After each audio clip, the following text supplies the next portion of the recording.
আসসালামু আলাইকুম রহমতুল্লাহ বারকাত। আলহামদুলিল্লাহ ওয়াহদা ওয়াসসালাতু ওয়াসসালামু আলা মাল্লা নাবিয়্যা বা'দা। প্রিয় দর্শক ও শ্রোতা, আল্লাহ সুবহানাহু তাআলার সৃষ্টির অন্যতম এক রহস্য হচ্ছে আল্লাহ একদিন এই আসমান, জমিন, এই পৃথিবী সবকিছু ধ্বংস করে দিবেন। কুল্লু মান আলাইহা ফান ওয়া ইয়াবকা রাব্বিকা যুল জালালি ওয়াল ইকরাম।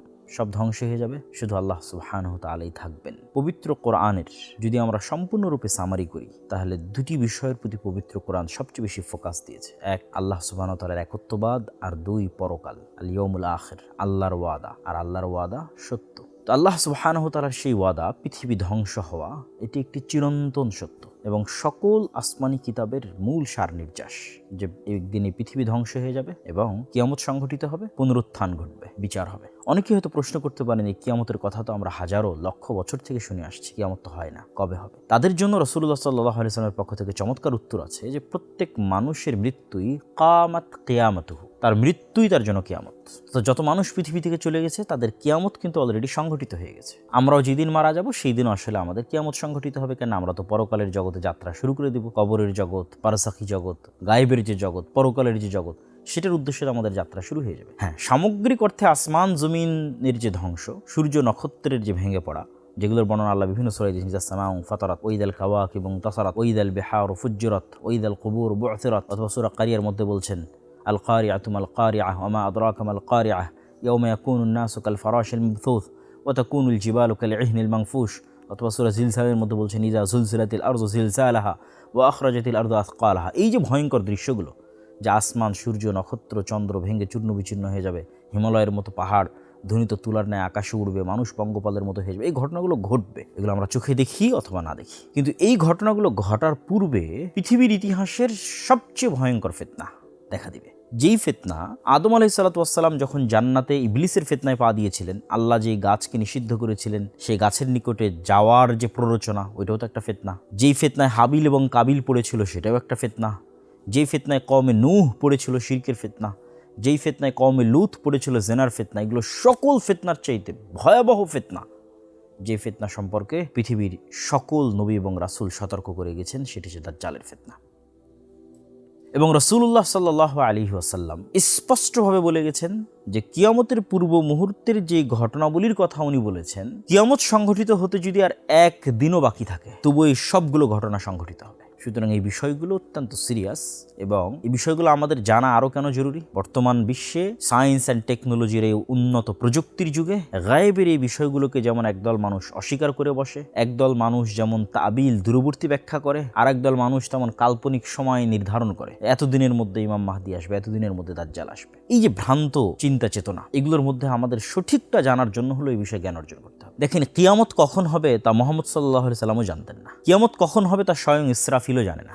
যদি ইসরাফিল জানতো যে অমুক সালের এত তারিখে এতটার সময় কিয়ামত হবে, তাহলে ইসরাফিল তার সজাগ অবস্থায় বাঁশিতে ফু দেওয়ার জন্য প্রস্তুত থাকতো না। ও যেই দিন রেস্টে বিশ্রামে থাকতো, যেই দিন দেওয়ার দরকার হতো সেই দিন দিত। কিন্তু সে 24 ঘন্টা প্রস্তুত আছে যে কখন আল্লাহ বলেন বাঁশিতে ফু দেওয়ার জন্য। মানে সেও জানে না যে আসলে কখন আল্লাহ বলবেন। সুতরাং এটা নির্ধারণ করা যে অমুক দিন এতদিনের মধ্যে, এটা না আল্লাহ সুবহানাহু ওয়া তাআলা কোরআনে করেছেন, না তার রাসূল হাদিসের মধ্যে করেছে। সবাই কি বর্ণনা করেছে? আলামত এবং চিহ্ন। তো এই আলামত এবং চিহ্নগুলো নিয়ে আজকে কেন আমরা আলোচনা করছি? আজকে আলোচনা করার প্রেক্ষাপটটা যদি আমরা বুঝি, আমি আপনাদের একটু দেখাই।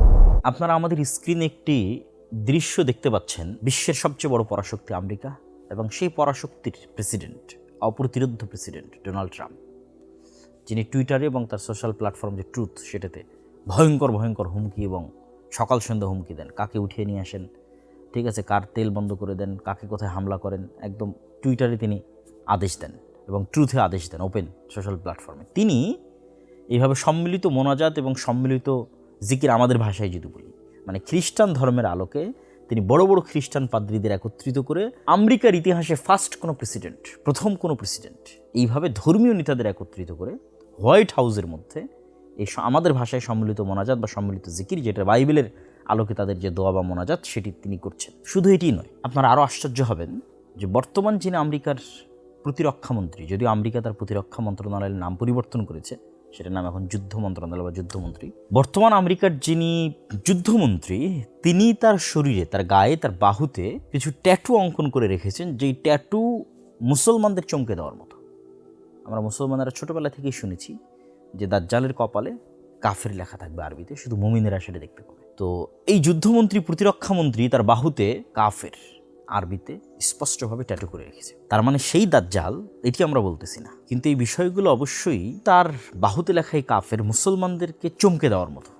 যে রাসূল সাল্লাল্লাহু আলাইহি ওয়াসাল্লামের যে হাদিস আমরা শুনে আসলাম যে দাজ্জালের কপালে লেখা থাকবে কাফের, সেটা কেউ তার শরীরে ট্যাটু করে রাখতেছে এবং একটা বিশ্বের পরাশক্তির এত বড় পর্যায়ের মন্ত্রী, এটা অবশ্যই চিন্তার বিষয়। শুধু তাই নয়, সে কিন্তু অনেক বইও লিখেছে। তার মধ্যে তার অন্যতম একটি বই হচ্ছে আমেরিকান ক্রুসেড, তথা আমেরিকা ধর্মযুদ্ধ করতেছে বা ধর্মযুদ্ধ করা উচিত, এই তত্ত্বের উপর কিন্তু সে একটি বই লিখে ফেলেছে। শুধু এই পর্যন্ত সীমাবদ্ধ নয়, আপনারা সকলে আন্তর্জাতিক প্রতিষ্ঠান অর্থ লেনদেনের, যারা বিদেশ থেকে টাকা পয়সা পাঠান তারা জানেন, পেপ্যালের সহকারী প্রতিষ্ঠাতা এবং এআই ভালো মোটামুটি এআই নিয়ে কাজ করতেছে, আর্টিফিশিয়াল ইন্টেলিজেন্স নিয়ে, পিটার থিয়েল, তার কথা আপনারা অনেকেই জানেন। পিটার থিয়েল কিন্তু ধারাবাহিক সিরিজ আলোচনা করতেছে অ্যান্টি ক্রাইস্টের উপর। অ্যান্টি ক্রাইস্ট মানে দাজ্জালকে বাইবেলের প্রফেসি অনুযায়ী, বাইবেলের ভবিষ্যৎবাণী অনুযায়ী অ্যান্টি ক্রাইস্ট বলা হয় দাজ্জালকে। তো সেটি নিয়ে সে সিরিজ আলোচনা করতেছে, যে সিরিজ আলোচনাগুলোর অসংখ্য ভিডিও এবং অসংখ্য ক্লিপস ইতিমধ্যেই সামাজিক যোগাযোগ মাধ্যমে ভাইরাল। এবং কিছুদিন পূর্বে ইতালির রাজধানী রোমে একটি রুদ্ধদ্বার বৈঠকেও অ্যান্টি ক্রাইস্টের প্রকাশ এবং আশা নিয়ে গোপন আলোচনা বা গোপন বৈঠক হয়েছে, যেটা আমাদের বাংলাদেশেরও বিভিন্ন পত্রিকা রিপোর্ট করেছে। এমনকি প্রথম আলোতে একটা বিশাল রিপোর্টও হয়েছে, ইরান যুদ্ধ নাকি দাজ্জাল তত্ত্বে মোড়া আমেরিকান ক্রুসেড। এবং এই বিশাল রিপোর্টে দাজ্জাল কেন্দ্রিক যে তথ্য বা যে তথ্যগুলো আমি আপনাদের সামনে তুলে ধরলাম, এখন যেগুলো নিয়ে আলোচনা হচ্ছে সেগুলোর মোটামুটি একটা আলোচনা এখানেও আছে, আপনারা পেয়ে যাবেন এখানে। প্রিয় দর্শক ও শ্রোতা, যখন আমাদের নবী মুহাম্মদ সাল্লাল্লাহু আলাইহি ওয়াসাল্লাম পৃথিবীতে আগমন করেন, তার আগে থেকেই পৃথিবীতে কানাঘুষা হচ্ছিল যে শেষ নবী আসবে, শেষ নবীর আসার সময় হয়ে আসতেছে। এবং এই কারণে ইহুদিরা মদিনায় হিজরত করেছিল, তারা জানতো যে এখানে শেষ নবীর আগমন ঘটবে। আমি জানি না পৃথিবীর হিস্ট্রিতে, বিশেষ করে মুহাম্মদ সাল্লাল্লাহু আলাইহি ওয়াসাল্লামের মৃত্যুর পরে গত 1400 বছরে কখনো, মুসলমানেরা তো সবসময় তাদের মধ্যে দাজ্জাল এবং কিয়ামত কেন্দ্রিক আলোচনা, বই পুস্তক, লেখালেখি এগুলো সবসময় হয়েছে, কিন্তু ওয়ার্ল্ড ওয়াইড যে বিশ্বের অন্য ধর্মের মানুষেরাও দাজ্জাল নিয়ে আলোচনা করতেছে, দাজ্জাল নিয়ে লেখালেখি করতেছে এবং তারাও ভাবতেছে যে দাজ্জাল আসবে অথবা আসতেছে, এরকম ধরনের ব্যাপক আলাপ আলোচনা অতীতে কখনো হয়েছে কিনা এটা আমার জানা নেই। এবং এখানে আরও একটি রিপোর্ট আপনারা সকলেই দেখে থাকবেন, আমিও আপনাদের দেখাচ্ছি। কিছুদিন পূর্বে গার্ডিয়ান পত্রিকায় একটি রিপোর্ট হয়, আপনারা দেখতে পাচ্ছেন সেই রিপোর্টটি, যে US troops were told war on Iran was all part of God's divine plan. যে আমেরিকার সেনাবাহিনীরা সাক্ষ্য দিচ্ছে যে এই যুদ্ধটা মূলত আল্লাহ সুবহানাহু ওয়া তাআলার পরিকল্পনা অনুযায়ী হচ্ছে। তারা বলতেছে যে এটা হচ্ছে এন্ড টাইমস, শেষ সময়ের যে যুদ্ধ, এবং এই শেষ সময়ের যুদ্ধকে বাইবেলে আর্মাগেড্ডন বলা আছে এবং সেটিকেও তারা এখানে কানেক্ট করেছে। এই যে আপনারা দেখতে পাচ্ছেন যে বুক অফ রিভেলেশন তথা বাইবেলের যেটা বুক অফ রিভেলেশন, সেখানে যে আর্মাগেড্ডন তথা শেষ সময়ের যে যুদ্ধের কথা বলা হচ্ছে, সেই শেষ সময়ের যুদ্ধ শুরু করার জন্য, সেই এন্ড টাইম শুরু করার জন্য মূলত তারা এই যুদ্ধটা শুরু করেছে। এটা আমরা আপনাদের সামনে তুলে ধরছিলাম গার্ডিয়ান পত্রিকার রিপোর্ট। প্রিয় দর্শক ও শ্রোতা, আমরা ভূমিকা স্বরূপ আপনাদের সামনে কিছু তথ্য তুলে ধরলাম, যেগুলোতে আমরা দেখতে পেলাম যে বর্তমান বিশ্বে শেষ জামানা নিয়ে মুসলমানদের মধ্যে নয়, অন্যদের মধ্যে আলোচনা হচ্ছে এবং তারা সেই শেষ জামানার যুদ্ধগুলো শুরু করতেছে মনে হবে তাদের ধারণা।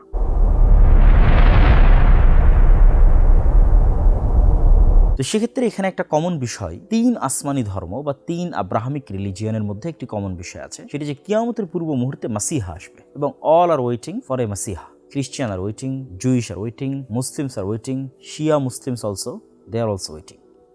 সবাই মাসিহার অপেক্ষা করতেছে। মাসিহা মানে হচ্ছে যিনি উদ্ধার করে, আরবিতে মাসিহ মানে যিনি উদ্ধার করে বিপদ থেকে। তো ঈসা আলাইহিস সালাতু ওয়াস সালামও মাসিহ, দাজ্জালও মাসিহ, মাসিহ দাজ্জাল, ঈসা মাসিহ। আমরাও কিন্তু আমাদের আরবিতে আমাদের দোয়ার মধ্যেও ঈসা আলাইহিস সালাতু ওয়াস সালামকে ঈসা মাসিহ এবং দাজ্জালকে মাসিহ দাজ্জাল, মাসিহ বলেই সম্বোধন করা হয়েছে। তথা শেষ জামানায় বিপদ থেকে উদ্ধার করবে এরকম একজন ব্যক্তি আসবে, সেটার অপেক্ষায় খ্রিস্টানেরাও, সেটার অপেক্ষায় ইহুদিরাও, সেটার অপেক্ষায় মুসলমানেরাও। খ্রিস্টানদের সাথে মুসলমানদের আরেকটি যেটা বড় মিল, সেটা হচ্ছে খ্রিস্টানেরাও বিশ্বাস করে ঈসা আলাইহিস সালাতু ওয়াস সালাম দ্বিতীয়বার পৃথিবীতে আসবেন, মুসলমানেরাও বিশ্বাস করে ঈসা আলাইহিস সালাতু ওয়াস সালাম দ্বিতীয়বার পৃথিবীতে আসবেন।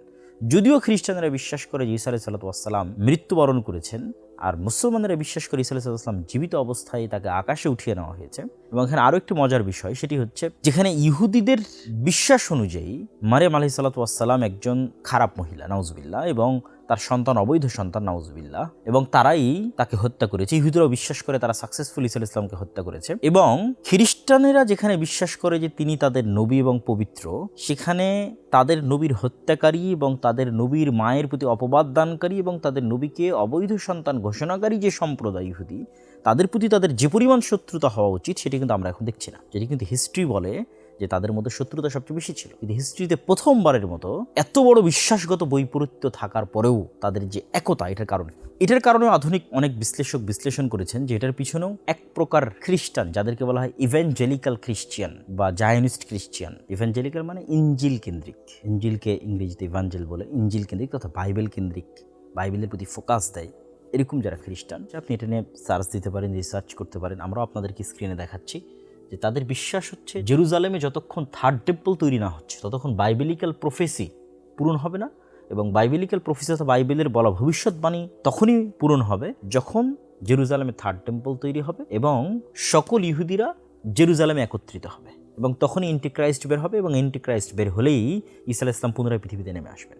সুতরাং আমরা যদি ঈসা আলাইহিস সালামকে পুনরায় পৃথিবীতে নামিয়ে আনতে চাই, তাহলে আমাদেরকে ইহুদিদেরকে সাপোর্ট করতে হবে জেরুজালেমে একত্রিত হওয়ার জন্য। এটা একদল খ্রিস্টানদের বিশ্বাস। তাহলে আজকের ইসরায়েলের সাথে তাদের যে সহযোগিতা, এটার যেমন পলিটিক্যাল অনেক কারণ আছে, এটার যেমন আরও ভূ রাজনৈতিক প্রেক্ষাপটের যে বিশ্লেষণগুলো আছে যেগুলো আমরা জানি, তার পাশাপাশি এই ধর্মীয় প্রেক্ষাপটটিও কিছুটা ভূমিকা রাখে, যা এখন আরও বেশি আলোচিত হচ্ছে, আরও বেশি চর্চিত হচ্ছে, যে কেন তারা চায় যে জেরুজালেম ইহুদের একত্রিত হোক, জেরুজালেমকে ইসরায়েলের রাজধানী করা হোক, মসজিদ আকসা ভেঙে দিয়ে থার্ড টেম্পল তৈরি করা হোক। কেননা তারা দ্রুত ঈসা আলাইহিস সালামকে পৃথিবীতে ফেরত নিয়ে আসতে চাচ্ছে, দ্রুত দাজ্জালকে পৃথিবীতে নিয়ে আসতে চাচ্ছে, অ্যান্টিক্রাইস্টকে। তো এই সার্বিক বিষয়গুলো আমার কাছে মনে হয়েছে যে অতীতে কখনো এত ব্যাপকভাবে বৈশ্বিক রাজনীতিতে অ্যান্টিক্রাইস্ট, দাজ্জাল, ঈসা আলাইহিস সালামের ফেরত আসা এবং আরমাগেড্ডন, বালমাল হামাল কুবরা, শেষ জামানার যুদ্ধ, এগুলো এত ব্যাপকভাবে আলোচিত হয়নি। মুসলমানদের মধ্যে আলোচিত হলেও বিশ্বব্যাপী আলোচিত হয়নি, কিন্তু এখন বিশ্বব্যাপী আলোচিত হচ্ছে, যা আমি আপনাদের সামনে তুলে ধরলাম। সুতরাং এই বিষয়গুলো সম্পর্কে আমাদের নবী মুহাম্মদ সাল্লাল্লাহু আলাইহি সাল্লাম কী বলতেন, কী বলেছেন এবং সেগুলোর সঠিক ব্যাখ্যা কী হতে পারে তা আমাদের জানা অতীব জরুরি। তাই চলুন আমরা শুরু করি শেষ জামানা সম্পর্কে রাসূলুল্লাহ সাল্লাল্লাহু আলাইহি সাল্লামের বলা সেই সমস্ত আল মালাহিমুল কুবরা বা আল মালহামা, ভয়ঙ্কর ফিতনা এবং ভয়ঙ্কর যুদ্ধের যে বিবরণীগুলো, সেগুলো কোনটার পর কোনটা কিভাবে সংঘটিত হতে থাকবে এবং দৃশ্যপটগুলো কিভাবে পরিবর্তন হবে এবং সেটার সামারি, সার নির্যাস কি, আমরা জানার চেষ্টা করি।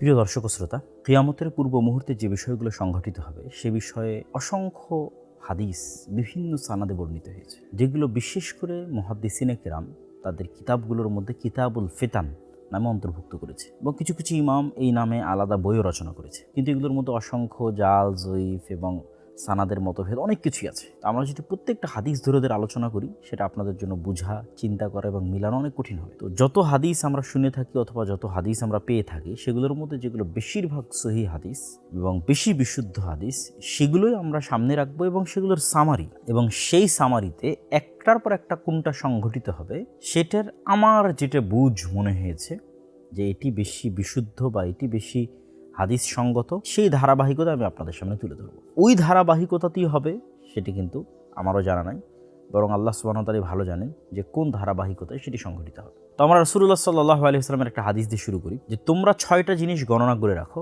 কিয়ামত পর্যন্ত। তার মধ্যে 1 নাম্বার হচ্ছে মাউতি, আমার মৃত্যু। তো রাসূলুল্লাহ সাল্লাল্লাহু আলাইহি ওয়াসাল্লামের মৃত্যু ইটসেলফ কিয়ামতের সবচেয়ে বড় আলামত। কেন অতীতে যখন কোনো নবীর মৃত্যু হতো তখন মানুষ আরেক নবীর অপেক্ষা করত, আর যেহেতু মুহাম্মদ সাল্লাল্লাহু আলাইহি ওয়াসাল্লাম শেষ নবী, সেহেতু মুহাম্মদ সাল্লাল্লাহু আলাইহি ওয়াসাল্লামের মৃত্যুর পরে কি আমরা আরেক নবীর অপেক্ষা করব না কিয়ামতের অপেক্ষা করব? তাহলে সামারি কি দাঁড়াচ্ছে? মুহাম্মদ সাল্লাল্লাহু আলাইহি ওয়াসাল্লামের মৃত্যুর পরেই কিয়ামত, মুহাম্মদ সাল্লাল্লাহু আলাইহি ওয়াসাল্লামের মৃত্যুর পরেই কিয়ামত। এখন এটাতে 500 বছর 5000 বছর সেটি বিষয় নয়। আগের নবীদের ক্ষেত্রে কি হতো, ওই নবীর পরে আরেক নবী, তারপর আরেক নবী, আর মুহাম্মদ সাল্লাল্লাহু আলাইহি ওয়াসাল্লামের মৃত্যুর পরে কি হচ্ছে? সরাসরি কিয়ামত। তাহলে কিয়ামতের সবচেয়ে বড় আলামত হচ্ছে মুহাম্মদ সাল্লাল্লাহু আলাইহি ওয়াসাল্লামের মৃত্যু এবং মুহাম্মদ সাল্লাল্লাহু আলাইহি ওয়াসাল্লামের পৃথিবীতে আগমন। সেটি কিন্তু সংঘটিত হয়ে গেছে, অলরেডি 1400 বছর পার হয়ে গেছে সেটি। তাহলে আমরা কিসের অপেক্ষা করছি? কিয়ামতেরই অপেক্ষা করছি 1400 বছর থেকে। নতুন কোনো নবীর কিন্তু আমরা অপেক্ষা করছি না। 2 নম্বর তিনি বলেছেন ফাতহু বাইতুল মুকাদ্দাস বা মসজিদ আল আকসা, মসজিদ আকসার বিজয়, যেটি ইতিমধ্যে 2বার সংঘটিত হয়েছে, হয়তো আরও একবার সংঘটিত হবে, আল্লাহ সুবহানাহু ওয়া তাআলা ভালো জানে। ওমর রাদিয়াল্লাহু আনহুর সময় একবার সংঘটিত হয়েছে এবং দ্বিতীয়বার সালাহুদ্দিন আইয়ুবীর সময় সংঘটিত হয়েছে। যদিও এই মসজিদে আকসা বা এই জেরুজালেম নগরী মুহাম্মদ সাল্লাল্লাহু আলাইহি ওয়াসাল্লামের পূর্বেও বহুবার বিজয় হওয়া এবং না হওয়া কেন্দ্রিক হিস্ট্রি আছে। স্বয়ং রাসূল সাল্লাল্লাহু আলাইহি ওয়াসাল্লামের যুগে আছে, যেটা আমি আমার বই ফিলিস্তিনে বিস্তারিত আলোচনা করেছি, ওখান থেকে আপনারা এই বিষয়টা দেখে নিতে পারেন। 3 নম্বর, রাসূলুল্লাহ সাল্লাল্লাহু আলাইহি ওয়াসাল্লাম বললেন যে ভয়ঙ্কর মহামারী। অনেকেই ওমর রাদিয়াল্লাহু তাআলার যুগে সিরিয়াতে একটা ভয়ঙ্কর মহামারী হয়েছিল, অনেক আলেম ওলামা বলে থাকেন যে এটি সেই মহামারী। আবার যুগের পরিক্রমায় গত 1400 বছর অনেক মহামারী হয়েছে, সেগুলোকেও অনেকেই রাসূল সাল্লাল্লাহু আলাইহি ওয়াসাল্লামের হাদিসে বর্ণিত সেই মহামারীর সাথে তুলনা করেছেন। আমরাও কিছুদিন পূর্বে একটি মহামারী অতিক্রম করে আসলাম, করোনা মহামারী, অথবা আরও পরে আরও ভয়ঙ্কর মহামারী আসতে পারে, যে মহামারীতে পৃথিবীর 1/4, 1/3, অর্ধেকের বেশি মানুষ হয়তো পৃথিবী থেকে হারিয়ে যেতে পারে, এখন যে মানুষ আছে তাদের মধ্যে থেকে। তাহলে তারপর আসলাম বললেন মহামারী। তারপরে তিনি বললেন সুম্মা ফিতনাতুন, এমন এক ফিতনা লা ইয়াবকা, বাকি থাকবে না। বাইতুন, যারা বুঝেন যে নাকেরা, তানবিন এটি নাকেরার আলামত, এবং নাকেরা মানে হচ্ছে একটা ছোট্ট ঘরও বাকি থাকবে না, তথা সকল ঘর। লা ইয়াবকা বাইতুম মিনাল আরব ইল্লা, এবং লা আর ইল্লা যদি একত্রিত আসে তাহলে সেটা ইস্তেগরাকের ফায়দা দেয়, তথা একটা ঘরও বাদ যাবে না, লিটারেলি একটি ঘরও মুক্ত থাকবে না। আরবের প্রত্যেক ঘরে, রাসূল নির্দিষ্ট করে দিলেন আল আরব, আরবের প্রত্যেক ঘরে একটা ফিতনা প্রবেশ করবে। অনেক আলেম ওলামা ব্যাখ্যা করেছেন যে এই ফিতনা হচ্ছে আজকের যুগের মোবাইল বা আজকের যুগের ইন্টারনেট, সামাজিক যোগাযোগ মাধ্যম। কিন্তু আমার মনে প্রশ্ন তৈরি হয় যে এই ইন্টারনেট, সামাজিক যোগাযোগ মাধ্যমের ফিতনা তো পৃথিবীর সকল ঘরে প্রবেশ করেছে, আর রাসূলুল্লাহ সাল্লাল্লাহু আলাইহি ওয়াসাল্লাম তো এখানে বলেছেন আল আরব, নির্দিষ্ট করেছেন সারা পৃথিবী নয়, শুধু আরবের প্রত্যেক ঘরে প্রবেশ করবে। তো এখানে আরও একটি ব্যাখ্যা আমরা দাঁড় করাতে পারি যে কোরআন এবং হাদিসে যেখানেই ফিতনা শব্দটি ব্যবহৃত হয়েছে, ফিতনা, আরও অনেক জায়গায় ফিতনা ব্যবহৃত হয়েছে, যেমন ওমর রাদিয়াল্লাহু তাআলা হচ্ছেন ফিতনার দরজা, সেখানে ফিতনা ব্যবহৃত হয়েছে। তারপরে হচ্ছে ওসমান রাদিয়াল্লাহু তাআলার মৃত্যুর পর সাহাবীরা এবং তাবিরা হাদিস বর্ণনাকারীর নাম জিজ্ঞেস করতেন, তো ওখানে জিজ্ঞেস করা হচ্ছে মানে বাদ আল ফিতনা, ফিতনার পরে। তো ফিতনা মানে এই সকল জায়গায় ফিতনা দ্বারা উদ্দেশ্য করা হয়েছে মারামারি, গণ্ডগোল, যুদ্ধ, বিগ্রহ, হত্যা, রাহাজানি। তো সাধারণত ফিতনা বলতে কোরআন এবং হাদিসে কিন্তু অন্যান্য জায়গায় এটি মূল উদ্দেশ্য হয়। তো আমরা যদি ফিতনা দ্বারা সেটি মূল উদ্দেশ্য নেই, যে হত্যা, মারামারি, রাহাজানি, খুন খারাপি, তাহলে এমন এক যুদ্ধ অথবা গৃহযুদ্ধ অথবা মারামারি সংগঠিত হবে যেটাতে আরবের প্রত্যেক ঘর যুক্ত হয়ে যাবে। এটিও একটি খুবই অন্যতম একটি কিয়ামতের আলামতগুলোর অন্তর্ভুক্ত, এবং এই আলামতের সাথে কানেক্টেড আরও কিছু হাদিস আছে। রাসূলুল্লাহ সাল্লাল্লাহু আলাইহি ওয়াসাল্লাম অন্য এক হাদিসে বলেছেন, অচিরেই ফোরাত নদীর মধ্যে থেকে এমন এক স্বর্ণের পাহাড় বের হবে, যেই স্বর্ণ ভাগাভাগি কেন্দ্রিক এক ভয়ঙ্কর মারামারিতে সকল আরব সম্পৃক্ত হয়ে যাবে। আপনারা দেখতে পাচ্ছেন যে ইরাকের অন্তর্গত ইউফ্রেটিস বা ফোরাত নদী, এই ফোরাত নদী সম্পর্কে রাসূলুল্লাহ সাল্লাল্লাহু আলাইহি ওয়াসাল্লাম এই ভবিষ্যৎবাণীটি করেছেন ইরাকের ফোরাত নদী সংক্রান্ত। তো সেক্ষেত্রে অনেক আলেম ওলামা এটির ব্যাখ্যা করেছেন যে এখানে সত্যিকার অর্থে একদিন স্বর্ণের পাহাড় বের হবে, আর এটি অসম্ভব কিছু নয়। আজ থেকে 100 বছর 200 বছর আগে কে জানতো মাটির নিচ থেকে তেলের খনি বের হবে, গ্যাসের খনি বের হবে? এটা যেমন আজ থেকে 500 বছর আগের মানুষের কাছে অসম্ভব ছিল, হয়তো আমাদের কাছে অসম্ভব মনে হচ্ছে যে ফোরাত নদী থেকে কীভাবে স্বর্ণের পাহাড় বের হবে, কিন্তু একদিন বাস্তবিক হবে। অথবা কিছু আলেম ওলামা ব্যাখ্যা করেছেন যেখানে স্বর্ণ দ্বারা মূল্যবান কিছু উদ্দেশ্য, দামি কিছু উদ্দেশ্য, যেমনটা আমরা আমাদের পরিভাষায় দামি কোনো কিছুকে স্বর্ণের সাথে তুলনা করে থাকি। তো সেক্ষেত্রে যদি আমরা তেলের কথা চিন্তা করি, তাহলে আজকের এখন যে যুদ্ধ ইরান আমেরিকা অথবা আমেরিকা ভেনেজুয়েলা যে যুদ্ধ, সেটি থেকে আমরা অন্তত দেখতেছি, এবং পেট্রোল পাম্পগুলোতে যে বিশাল লম্বা লাইন এবং তেলের যে সংকট আমরা আমাদের এই সময়ে এখন দেখতেছি, সেটা থেকে আমরা বুঝতেছি যে তেল স্বর্ণের চেয়েও দামি। কারণ আজকে যদি জ্বালানি বন্ধ হয়ে যায়, গ্যাস এবং তেল বন্ধ হয়ে যায়, তাহলে পৃথিবী 100 বছর পূর্বে ফিরে যাবে। বিদ্যুৎ উৎপাদন হবে না, বিদ্যুৎ উৎপাদন না হলে আপনার মোবাইল কম্পিউটার কিছু চলবে না, মোবাইল কম্পিউটার কিছু না চললে, গাড়ি ঘোড়া না চললে, বিমান না চললে, পানি জাহাজ না চললে, আপনি কল্পনা করেন পৃথিবী 500 বছর পূর্বের যে গরুর গাড়ি এবং ঘোড়ার যুগ, সেটাতে ফেরত চলে যাবে। তাহলে আজকের জ্বালানি কিন্তু আমরা দেখতেছি স্বর্ণের চেয়েও দামিতে পরিণত হয়েছে। তাহলে যদি ওই ব্যাখ্যা গ্রহণ করা হয় যে দামি কিছু, তাহলে সেটি জ্বালানি হওয়াও অসম্ভব কিছু নয়। তবে আমরা হাদিসকে হাদিসের প্রকাশ্য অর্থের উপর রাখাকেই সমীচীন মনে করি। হাদিস রাসূল সাল্লাল্লাহু আলাইহি ওয়াসাল্লাম স্পষ্টভাবে যাহাব, স্বর্ণ শব্দটি ব্যবহার করেছেন। চলেন একটু হাদিসটা দেখি। রাসূলুল্লাহ সাল্লাল্লাহু আলাইহি ওয়াসাল্লাম হাদিসে বলছেন যে ইউশিকুল ফরাত, অচিরে ফরাত নদী থেকে আইয়াহসারা আন জাবালিন, একটি পাহাড় প্রকাশ পাবে, মিন যাহাবিন, স্বর্ণের। স্পষ্টভাবে তিনি স্বর্ণের বলেছেন। হাদিসের যতগুলো রিওয়ায়াত আছে, প্রায় সকল রিওয়ায়াতে যে আন জাবালিন মিন যাহাবিন, সবগুলোতে আন কানজিন মিন যাহাবিন, স্বর্ণের পাহাড় অথবা স্বর্ণের কানজ বা স্বর্ণের খাজানা বা স্বর্ণের খনি বের হবে। এবং মানুষ সেটি নিয়ে যুদ্ধ করবে ভয়াবহ, সেটিও সেখানে উল্লেখ আছে। তো সেক্ষেত্রে আমরা হাদিসটিকে হাদিসের প্রকাশ্য অর্থের উপর রাখাকেই বেশি সমীচীন মনে করি। আল্লাহু আ'লাম বিসওয়াব।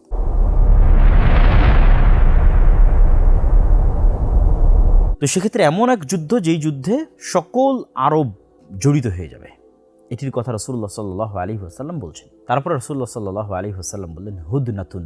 হুদনাতুন শব্দের অর্থ হচ্ছে চুক্তি। বাইনাকুম, তোমাদের মধ্যে, ওয়া বাইনা বানিল আসফার।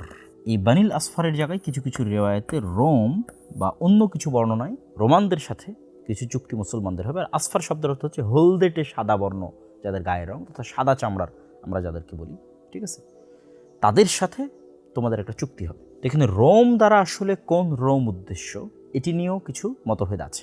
রাসূলুল্লাহ সাল্লাল্লাহু আলাইহি ওয়াসাল্লাম যখন এই হাদিস শোনাচ্ছেন যে তোমাদের মধ্যে এবং রোমানদের মধ্যে একটি চুক্তি হবে, ওই সময়ে রোমান, বাইজেন্টাইন রোমান এম্পায়ারের কেন্দ্রস্থল বা রাজধানী ছিল আজকের তুরস্কের ইস্তাম্বুল। আমরা আপনাদেরকে দেখাচ্ছি, দুই দিকে সাগর এবং মধ্যে অন্যতম একটি উন্নত নগরী, যেটিকে আরবিতে বলা হয়েছে কুস্তুনতুনিয়া,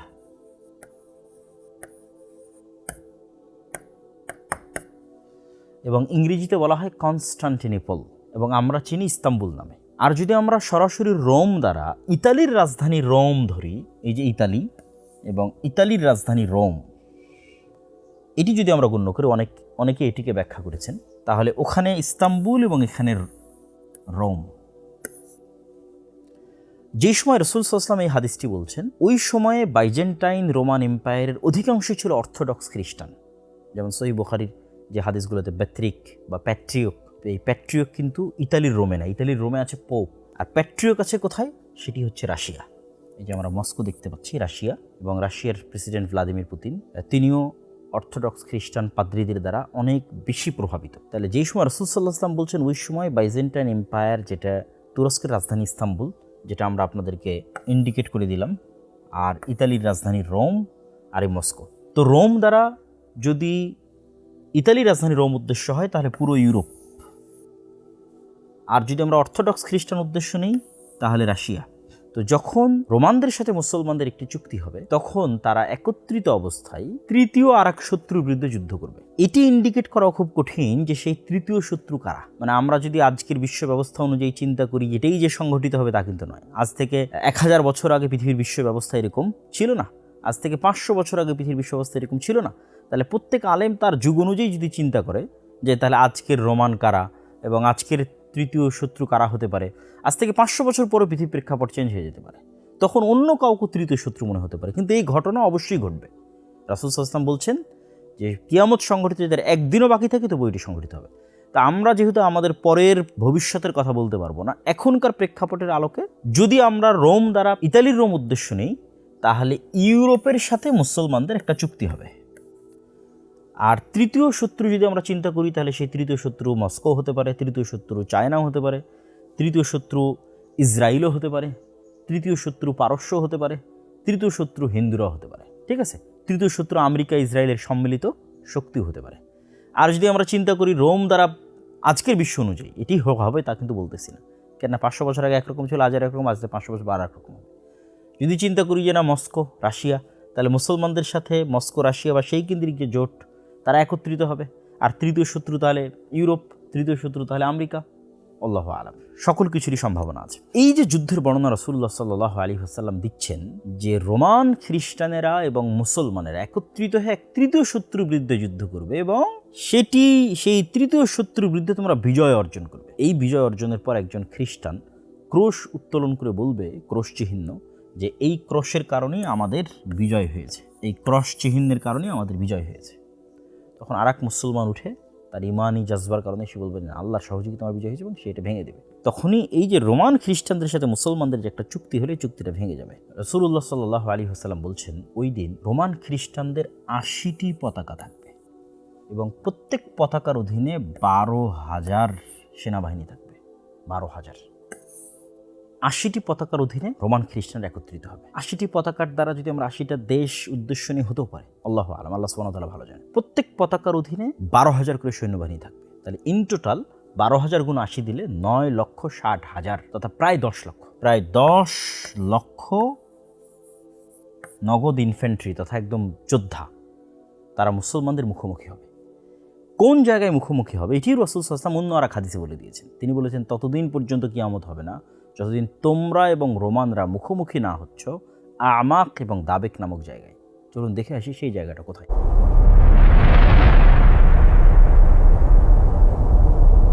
রাসূলুল্লাহ সাল্লাল্লাহু আলাইহি ওয়াসাল্লাম যে আমাক এবং দাবেক নামক দুটি জায়গার কথা উল্লেখ করেছেন, যে বেদাবেক বে আমাক ও বেদাবেক, বেদাবেক ও বে আমাক। এখন অনুসন্ধান করলে যেটি দেখা যায় যে এটি মূলত সিরিয়া এবং তুরস্কের সীমান্তবর্তী অঞ্চল। আজকের তুরস্কের সীমানা এবং আজকের সিরিয়ার সীমানা আপনারা এই যে দেখতে পাচ্ছেন দাবেক, এবং এই যে হালবকে ইংরেজিতে বলে আলেপ্পো, এটা সিরিয়ার তুরস্ক সীমান্তবর্তী শহর। এবং এই যে ইদলিব, এখনকার সিরিয়ার যারা মুজাহিদ, যারা বিজয়ী হলো আহমদ আশারা, তারা কিন্তু এই অঞ্চল থেকে উঠে এসেছে। এই ইদলিব, এই হালব, এখান থেকে উঠে এসে পরে তারা দামেস্ক বিজয় করেছে, এবং এখানে থাকা অবস্থাতেই তারা তুরস্কের যে সহযোগিতা সেটা কিন্তু তারা রিসিভ করতো। আর কিছু কিছু আলেমের মত অনুযায়ী এটি হচ্ছে আমাক দ্বারা আন্তাকিয়া উদ্দেশ্য, এটাও সিরিয়া এবং তুরস্কের সীমান্তবর্তী অঞ্চল। অনেকের নিকটে আমাক দ্বারা এই আন্তাকিয়া উদ্দেশ্য, এটিও এই হালব এবং ইদলিব তার নিকটবর্তী, যদিও এটা এখন বর্তমান তুরস্কের সীমানায় পড়ে, কিন্তু তুরস্ক এবং সিরিয়ার যে সীমানা আছে, যেটি হচ্ছে তুরস্ক এবং সিরিয়ার সীমানা, এই পারে হচ্ছে সিরিয়া আর এই যে পারে হচ্ছে তার্কি। এক কথায় বোঝা যাচ্ছে যে আমরা দাবেক ধরি, হালবের নিকটবর্তী অথবা ইদলিবের নিকটবর্তী আন্তাকিয়া ধরি, এই এরিয়াটা তুরস্ক এবং সিরিয়ার সীমান্তবর্তী অঞ্চলে একটি ভয়ঙ্কর এবং ভয়াবহ যুদ্ধ হবে। এবং এই যুদ্ধের অন্য হাদিস রাসূলুল্লাহ সাল্লাল্লাহু আলাইহি ওয়াসাল্লাম যে বর্ণনা দিয়েছেন, আমাক এবং দাবেক নামক জায়গার কথা বলেছে। এই দুটো জায়গা আমরা কিন্তু দেখে আসলাম। এখানে রাসূল সাল্লাল্লাহু আলাইহি ওয়াসাল্লাম বলছেন, এই যুদ্ধে ফায়াখরুজু লাহুম জাইশুম মিনাল মাদিনা, এই যুদ্ধে অংশগ্রহণ করার জন্য মদিনা থেকে, এটা কিন্তু সহিহ মুসলিমের হাদিস, সকল হাদিস গ্রন্থে আছে, মদিনা থেকে খিয়ারু আহলিল আরজ, তৎকালীন বিশ্বের সর্বশ্রেষ্ঠ মানুষ, সবচেয়ে তাকওয়াবান, সবচেয়ে পরহেজগার, সবচেয়ে আল্লাহওয়ালা মানুষরা, মুজাহিদরা মদিনা থেকে বের হয়ে আসবে এই যুদ্ধে অংশগ্রহণ করার জন্য। এবং মদিনাবাসী যেন এই যুদ্ধে অংশগ্রহণ না করে, এই জন্য রোমানরা তাদেরকে বলবে, এই যে রোম, এখানে আরবিতে লেখা আছে রোম, মদিনাবাসী যেন এই যুদ্ধে সিরিয়াবাসীর সাথে অংশগ্রহণ না করে, এই জন্য রোমানরা বলবে, যাদের কাছে আমাদের বন্দী আছে, আবার কেউ ব্যাখ্যা করেছে যারা আমাদের দিন ত্যাগ করে দিয়েছে, দুই ধরনের ব্যাখ্যা আছে, তাদের সাথে আমরা যুদ্ধ করতে চাই, আমরা সিরিয়াবাসীর সাথে যুদ্ধ করতে চাই, তোমাদের সাথে নয়।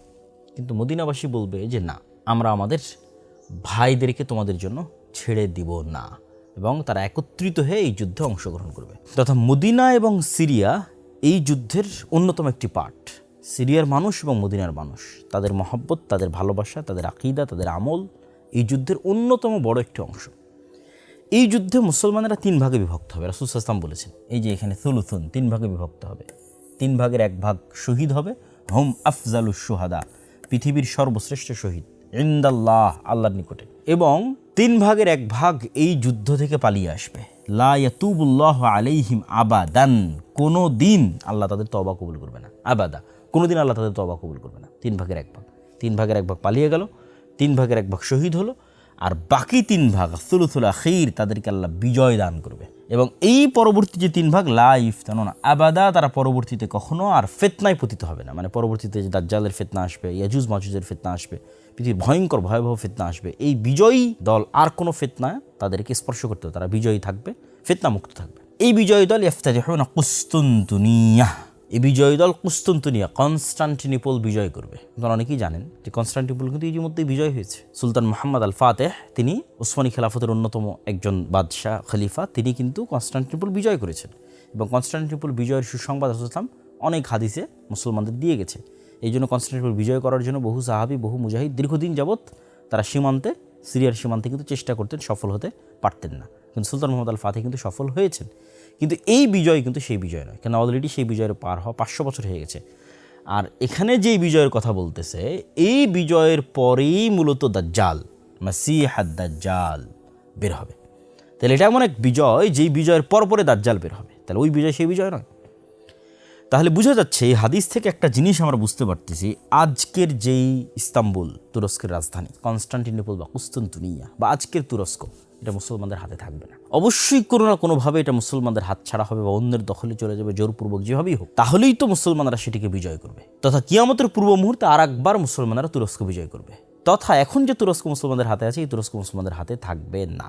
এই যুদ্ধের অন্য হাদিসগুলোতে রাসূলুল্লাহ সাল্লাল্লাহু আলাইহি ওয়াসাল্লাম বলেছেন যে এই যুদ্ধে এত মানুষ মারা যাবে যে পাখি যদি 1 মাস আকাশে উড়ে সে লাশের সারি শেষ করতে পারবে না, যে লাশের দুর্গন্ধহীন কোনো একটা জায়গায় থামবে পাবে না, আকাশ থেকে মৃত অবস্থায় পড়ে যাবে। মানুষ ওয়ারিস খুঁজে পাবে না যে তার সম্পদের ওয়ারিস কে হবে। কোনো একটা বংশে যদি 100 মেম্বার থাকে 99 জন মারা যাবে, 1 জন বেঁচে থাকবে। এত ভয়াবহ এবং ভয়ঙ্কর যুদ্ধ হবে এই যুদ্ধ।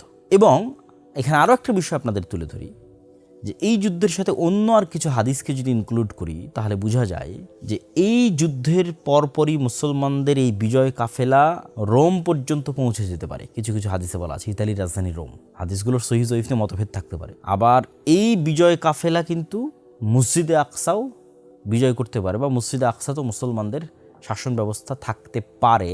এই যুদ্ধ সম্পর্কে তথা কুস্তুনতুনিয়া বিজয় সম্পর্কে আরেকটি গুরুত্বপূর্ণ হাদিস আছে। রাসূলুল্লাহ সাল্লাল্লাহু আলাইহি ওয়াসাল্লাম বলছেন, তোমরা এমন একটি শহরের কথা জানো যে শহরের এক পাশে সমতল আর এক পাশে সমুদ্র। প্রায় সকল আলেম ওলামা একমত যে এই শহর হচ্ছে কুস্তুনতুনিয়া। তো রাসূলুল্লাহ সাল্লাল্লাহু আলাইহি ওয়াসাল্লাম বলছেন, লা তাকুমুস সাআহ, ততদিন পর্যন্ত কিয়ামত হবে না যতদিন না ইসহাক আলাইহিস সালাতু ওয়াস সালামের বংশের 70,000 মানুষ এই শহরকে বিজয় করার জন্য যুদ্ধ না করেন। কিন্তু সবচেয়ে মজার বিষয় হচ্ছে তারা এই যুদ্ধ লাম ইউকাতিলু বিসিলাহিন, কোনো অস্ত্র দিয়ে করবে না। তো তাদের কোনো তরবারি বা অন্য কোনো অস্ত্র রাইফেলগুলি কিছু থাকবে না, এবং তারা কোনো তীরও নিক্ষেপ করবে না। ওয়ালা বিসাহমিন, কোনো তীরও নিক্ষেপ করবে না। তাহলে যুদ্ধটা বিজয় হবে কিভাবে? তারা শুধু লা ইলাহা ইল্লাল্লাহ আল্লাহু আকবার এই আওয়াজ দিবে এবং এই আওয়াজে শহরের দেওয়াল পড়ে যাবে। প্রথম আওয়াজে প্রথম, দ্বিতীয়, তৃতীয়, এবং এইভাবে তাদের জন্য এই শহরে প্রবেশ সহজ হবে এবং এই সহজকে তারা বিজয় করবে। তো আলেম ওলামাদের ব্যাখ্যা অনুযায়ী যে রোমে তথা সিরিয়া এবং তুরস্কের সীমান্তবর্তী অঞ্চলে রোমানদের সাথে যে ভয়ঙ্কর যুদ্ধটা হবে, ওই যুদ্ধে বিজয়ের পর মুসলমানেরা যখন কুস্তুনতুনিয়া শহরে প্রবেশের জন্য যাবে, কেননা এখন যেখানে রোমানদের সাথে যুদ্ধের যে জায়গাটা আমরা দেখতেছি সেখান থেকে কুস্তুনতুনিয়া শহর কিন্তু অনেক দূরে। তো এই যুদ্ধে পরাজয়ের পর সামনে আরও বিজয় অভিযান চলতে থাকবে। বিজয় অভিযান করতে করতে করতে করতে একটা পর্যায়ে গিয়ে তারা কুস্তুনতুনিয়াতে প্রবেশ করবে। তো যখন তারা কুস্তুনতুনিয়াতে প্রবেশ করবে তখন কুস্তুনতুনিয়ার যে শহর রক্ষা দেওয়াল বা প্রাচীর আছে সেটিকে ধ্বংস করার জন্য তাদের আলাদা কোনো অস্ত্র ব্যবহার করতে হবে না, যে আমরা এটা ভাঙবো, কোনো অস্ত্র ব্যবহার করে না। তারা শুধু মুখের তাকবীর দেওয়ার মাধ্যমে লা ইলাহা ইল্লাল্লাহ আল্লাহু আকবার বলবে, এই বলাতেই দেওয়াল ভেঙে পড়ে যাবে এবং তারা কুস্তুনতুনিয়া শহরের মধ্যে বিজয়ী বেশে প্রবেশ করবে। এখানে যে যুদ্ধ, এই যুদ্ধের পরপরই মুসলমানেরা তাদের গনিমতের মাল বন্টনের জন্য তাদের তরবারিকে জাইতুন গাছের সাথে ঝুলিয়ে রাখবে, এবং জাইতুন গাছের সাথে ঝুলিয়ে রাখার পরপরই এই যে সুয়ুফাহুম বিজাইতুন, এটার থেকে অনেক উদ্দেশ্য নিয়েছেন যে এই যুদ্ধটা তরবারি দিয়ে হবে। তরবারি জাইতুন গাছে ঝুলিয়ে থাকবে, শয়তান চিৎকার করে বলবে তোমাদের বাড়িতে দাজ্জাল প্রবেশ করে গেছে। কিন্তু এটা মিথ্যা হবে, তখনও দাজ্জাল বের হয়নি। তখন এই সেনাবাহিনীর মধ্যে থেকে অন্য হাদিসে রাসূলুল্লাহ অন্য রিওয়ায়াতে বলেছেন 10 জন অশ্বারোহী রওনা দিবে দাজ্জালের অনুসন্ধানে। আল্লাহ নবী বলছেন ওই 10 জনের নাম, তাদের বাপ দাদার নাম, তাদের ঘোড়া, তাদের গায়ের রং সব আমি বলে দিতে পারবো। তো তারা যখন দাজ্জালের অনুসন্ধানে রওনা দিবে, ইতিমধ্যেই সত্যি সত্যি দাজ্জাল তথা এই মুজাহিদরা রিটার্ন ব্যাক যখন দামেস্কে করবে, ততদিনে সত্যি সত্যি দাজ্জাল বের হয়ে যাবে।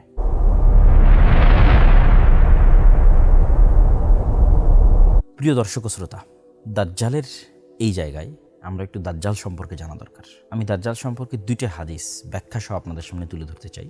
তার মধ্যে প্রথম হাদিসটা সবচেয়ে বিখ্যাত, তামিম আদ-দারির হাদিস। যদিও এই হাদিস নিয়ে নাস্তিকরা অসংখ্য প্রশ্ন উত্থাপন করে, আমরা সেগুলোরও উত্তর দেওয়ার চেষ্টা করবো ইনশাআল্লাহ।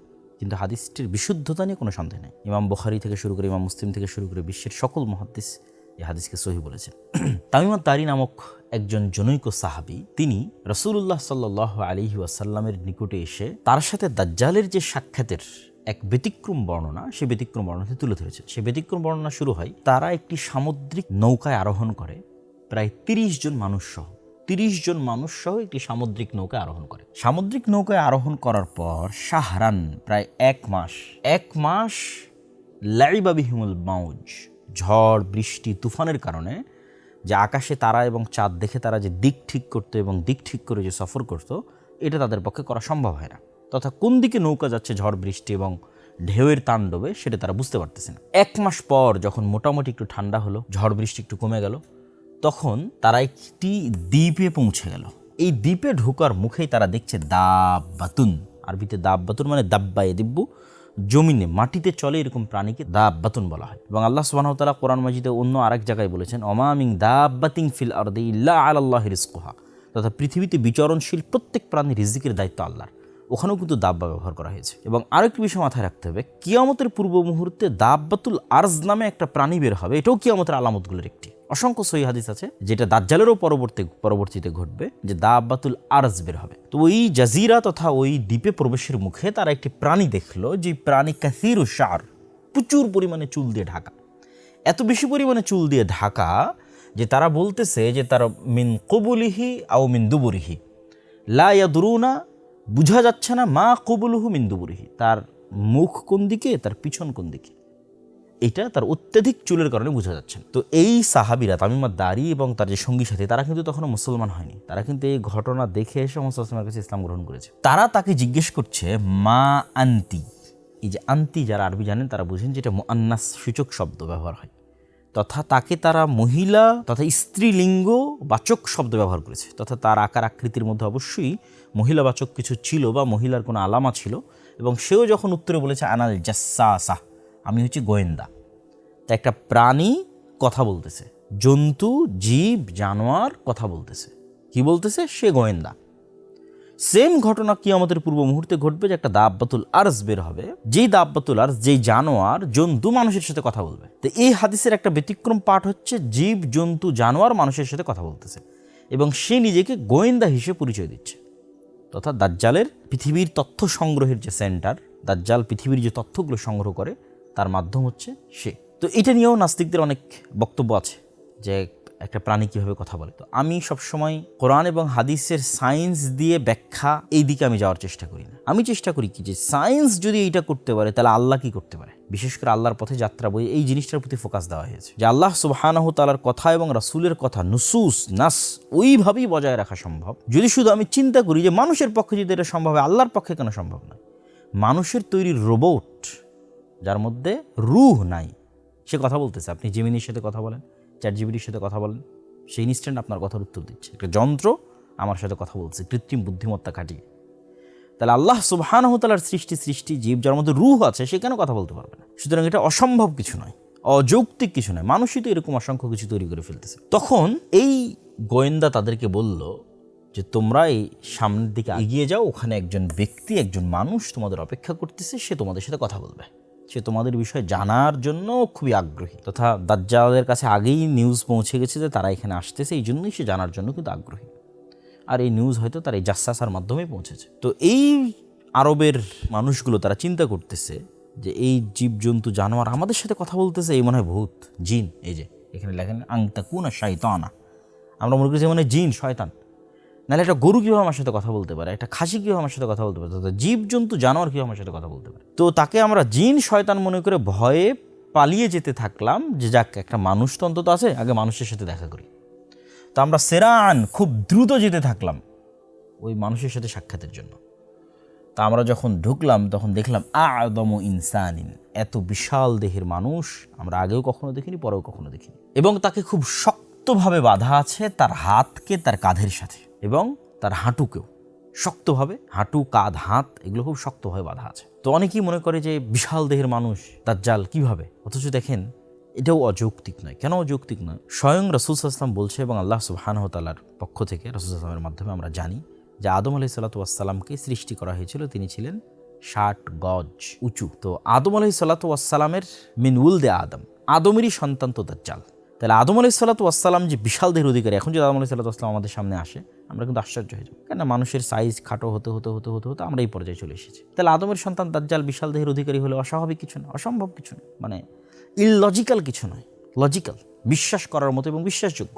তো আমরা এই বিশাল দেহের অধিকারী মানুষকে দেখে আমরা ওয়াইলাক মা আনতা, এই তুমি কে? তখন সে বলে যে তোমরা তো আমার খবর জানবেই, তোমরা আগে বলো তোমরা কারা। মানে দাজ্জাল বলছে আমি কে এটা তোমরা জানবেই, তোমরা আগে বলো তোমরা কারা। তো আমরা বললাম যে আমরা এরকম আরবের মানুষ, এভাবে আমরা সফর করেছিলাম, পুরো ঘটনা তাকে শোনালাম। দাজ্জাল তখন এই আরবের মানুষদেরকে 4টে বিষয় সম্পর্কে জিজ্ঞেস করেছে। 1 নম্বর হচ্ছে নাখলে বাইসান, 2 নম্বর হচ্ছে বহায়রা আত-তাবারিয়া, 3 নম্বর হচ্ছে আইনে জোগার এবং 4 নম্বর হচ্ছে আন নাবিয়িল উম্মিয়িন। এই 4টে বিষয় সম্পর্কে সে জিজ্ঞেস করেছে।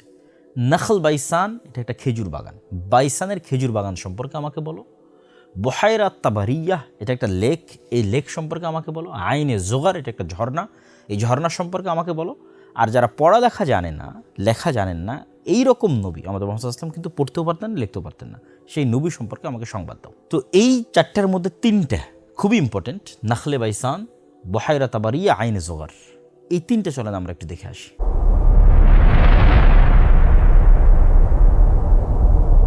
বহাইরা তাবারিয়াকে লেক অফ টাইবেরিয়া অথবা ইংরেজিতে সি অফ গ্যালিলি বলা হয়। এটা বর্তমানে ইসরায়েলের সীমানার অন্তর্ভুক্ত তথা অধিকৃত যে ফিলিস্তিন যেটা দখল করে রেখেছে ইসরায়েল তার নিজের সীমানার মধ্যে, তার মধ্যে অন্তর্ভুক্ত। এই যে আপনারা দেখতে পাচ্ছেন, এটি হচ্ছে সি অফ গ্যালিলি বা লেক অফ টাইবেরিয়া। এটি বর্তমানে ইসরায়েলের সীমানার অন্তর্ভুক্ত এবং এখান থেকে অতি নিকটে আপনারা দেখতে পাচ্ছেন বাইত শিয়ান। এই যে সি অফ গ্যালিলি, এই যে এটা পানি, এখান থেকে অতি নিকটে বাইত শিয়ান, যেটাকে আমরা বাইসান বলতেছি, নাখাল বাইসান, সেটাই হিব্রু ভাষায় বাইত শিয়ান। এটা ইসরায়েলের অন্যতম একটা শহর তথা এটাও ইসরায়েলের সীমানার অন্তর্ভুক্ত। এই লেক অফ টাইবেরিয়া বা সি অফ গ্যালিলি এটিও ইসরায়েলের সীমানার অন্তর্ভুক্ত। এবং সবচেয়ে মজার বিষয় হচ্ছে এই সি অফ গ্যালিলি বা লেক অফ টাইবেরিয়া, এটা বর্তমান বাইবেল অনুযায়ী এবং বাইবেলের যে প্রফেসি সেই অনুযায়ী খ্রিস্টানদের কাছে অতি পবিত্র একটি জায়গা। তারা বিশ্বাস করে যে ঈসা আলাইহিস সালাতু ওয়াস সালাম যত ধরনের মুজিজা দেখিয়েছেন, অন্ধকে ভালো করা, মৃত্যুকে জীবিত করা, যত রকমের মুজিজা, তার বেশিরভাগগুলোই তিনি এই সি অফ গ্যালিলির নিকটস্থ বা আশেপাশে দেখিয়েছেন বা এর উপরে দেখিয়েছেন। এই জন্য আজও ইউরোপ এবং আমেরিকা থেকে হাজার হাজার দর্শনার্থী ইসরায়েলে আসে এই সি অফ গ্যালিলি দেখার জন্য। এবার তৃতীয় আরেকটি বিষয় থাকলো আইনে জোগার। এই যে এটি ডেড সি দেখতে পাচ্ছেন, লেখা আছে ডেড সি, আর এই যে দেখেন জোগার স্প্রিং, এই যে এই জায়গাটা ডেড সির একদম নিকটস্থ। এই যে আরবিতেও লেখা আছে আইনে জোগার তথা ডেড সির নিকটস্থ, এবং এইটা এখন জর্দান সীমানার মধ্যে পড়ে তথা জর্দানের এরিয়ার মধ্যে পড়ে, যদিও এই এরিয়াটা জর্দান এবং ইসরায়েলের যে সীমানা সেই সীমানার নিকটস্থ। বাইবেলের বর্ণনা অনুযায়ী খ্রিস্টানদের নিকট অতি পবিত্র। বাইবেলের বর্ণনা অনুযায়ী তারা মনে করে যে এই ডেড সি ধ্বংস হওয়ার পর লূত আলাইহিস সালাতু ওয়াস সালামকে যেই জায়গায় আশ্রয় দেওয়া হয়েছিল সেটা আইনে জোগারের পাশে। এই জন্য এই স্প্রিং অফ জোয়ার এটা তারা এখনও দেখতে যায়, ভ্রমণে যায়। আমরা দাজ্জালের প্রশ্ন করা যে তিনটে জায়গা দেখলাম, এই তিনটি প্রশ্ন করার পরেই কিন্তু দাজ্জাল একটি করে ভবিষ্যৎবাণী করেছে। সে বলছে যে এখন কি ওই খেজুরের বাগানে খেজুর হয়? তো তোমরা জেনে রাখো, আমা ইন্নাহু ইউশেক আল্লাহ তুসমির, যে অচিরেই এই খেজুরের বাগানে, নাখলে বাইসানের এই খেজুরের বাগানে খেজুর হবে না। তারপরে যখন সে বহাইরা তাবারিয়া সম্পর্কে জিজ্ঞেস করলো, তখন সে জিজ্ঞেস করলো সেখানে কি এখন পানি আছে? তারা বললো হ্যাঁ, সেখানে এখন কাসিরাতুল মা, অনেক বেশি পানি আছে।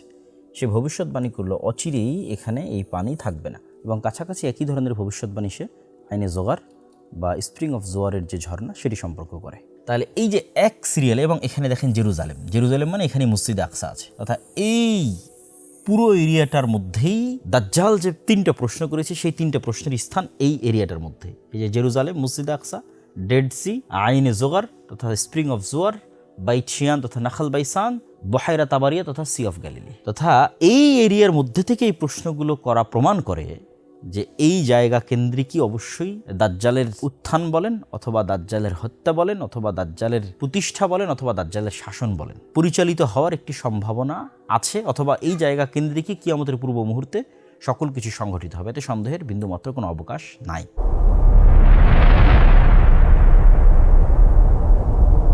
এখানে আর একটি হাদিস বলিনি, রাসূল সাল্লাল্লাহু আলাইহি ওয়াসাল্লাম বলেছেন উমরানু বাইতুল মাকদিস তথা বাইতুল মাকদিসের আবাদ হওয়া, খরাবু ইয়াসরিব মদিনার বিরান হওয়া, ওয়া খরাবু ইয়াসরিব আর মদিনার বিরান হওয়া, খুরুজুল মালহামা ভয়ঙ্কর যে যুদ্ধ সেই যুদ্ধের আবির্ভাব, কিয়ামতের পূর্ব মুহূর্তের যে যুদ্ধ, যেটা বিশেষ করে যে যুদ্ধটা আমরা দেখলাম রোমানদের সাথে আমাক এবং দাবেক নামক জায়গায়, সেই যুদ্ধ।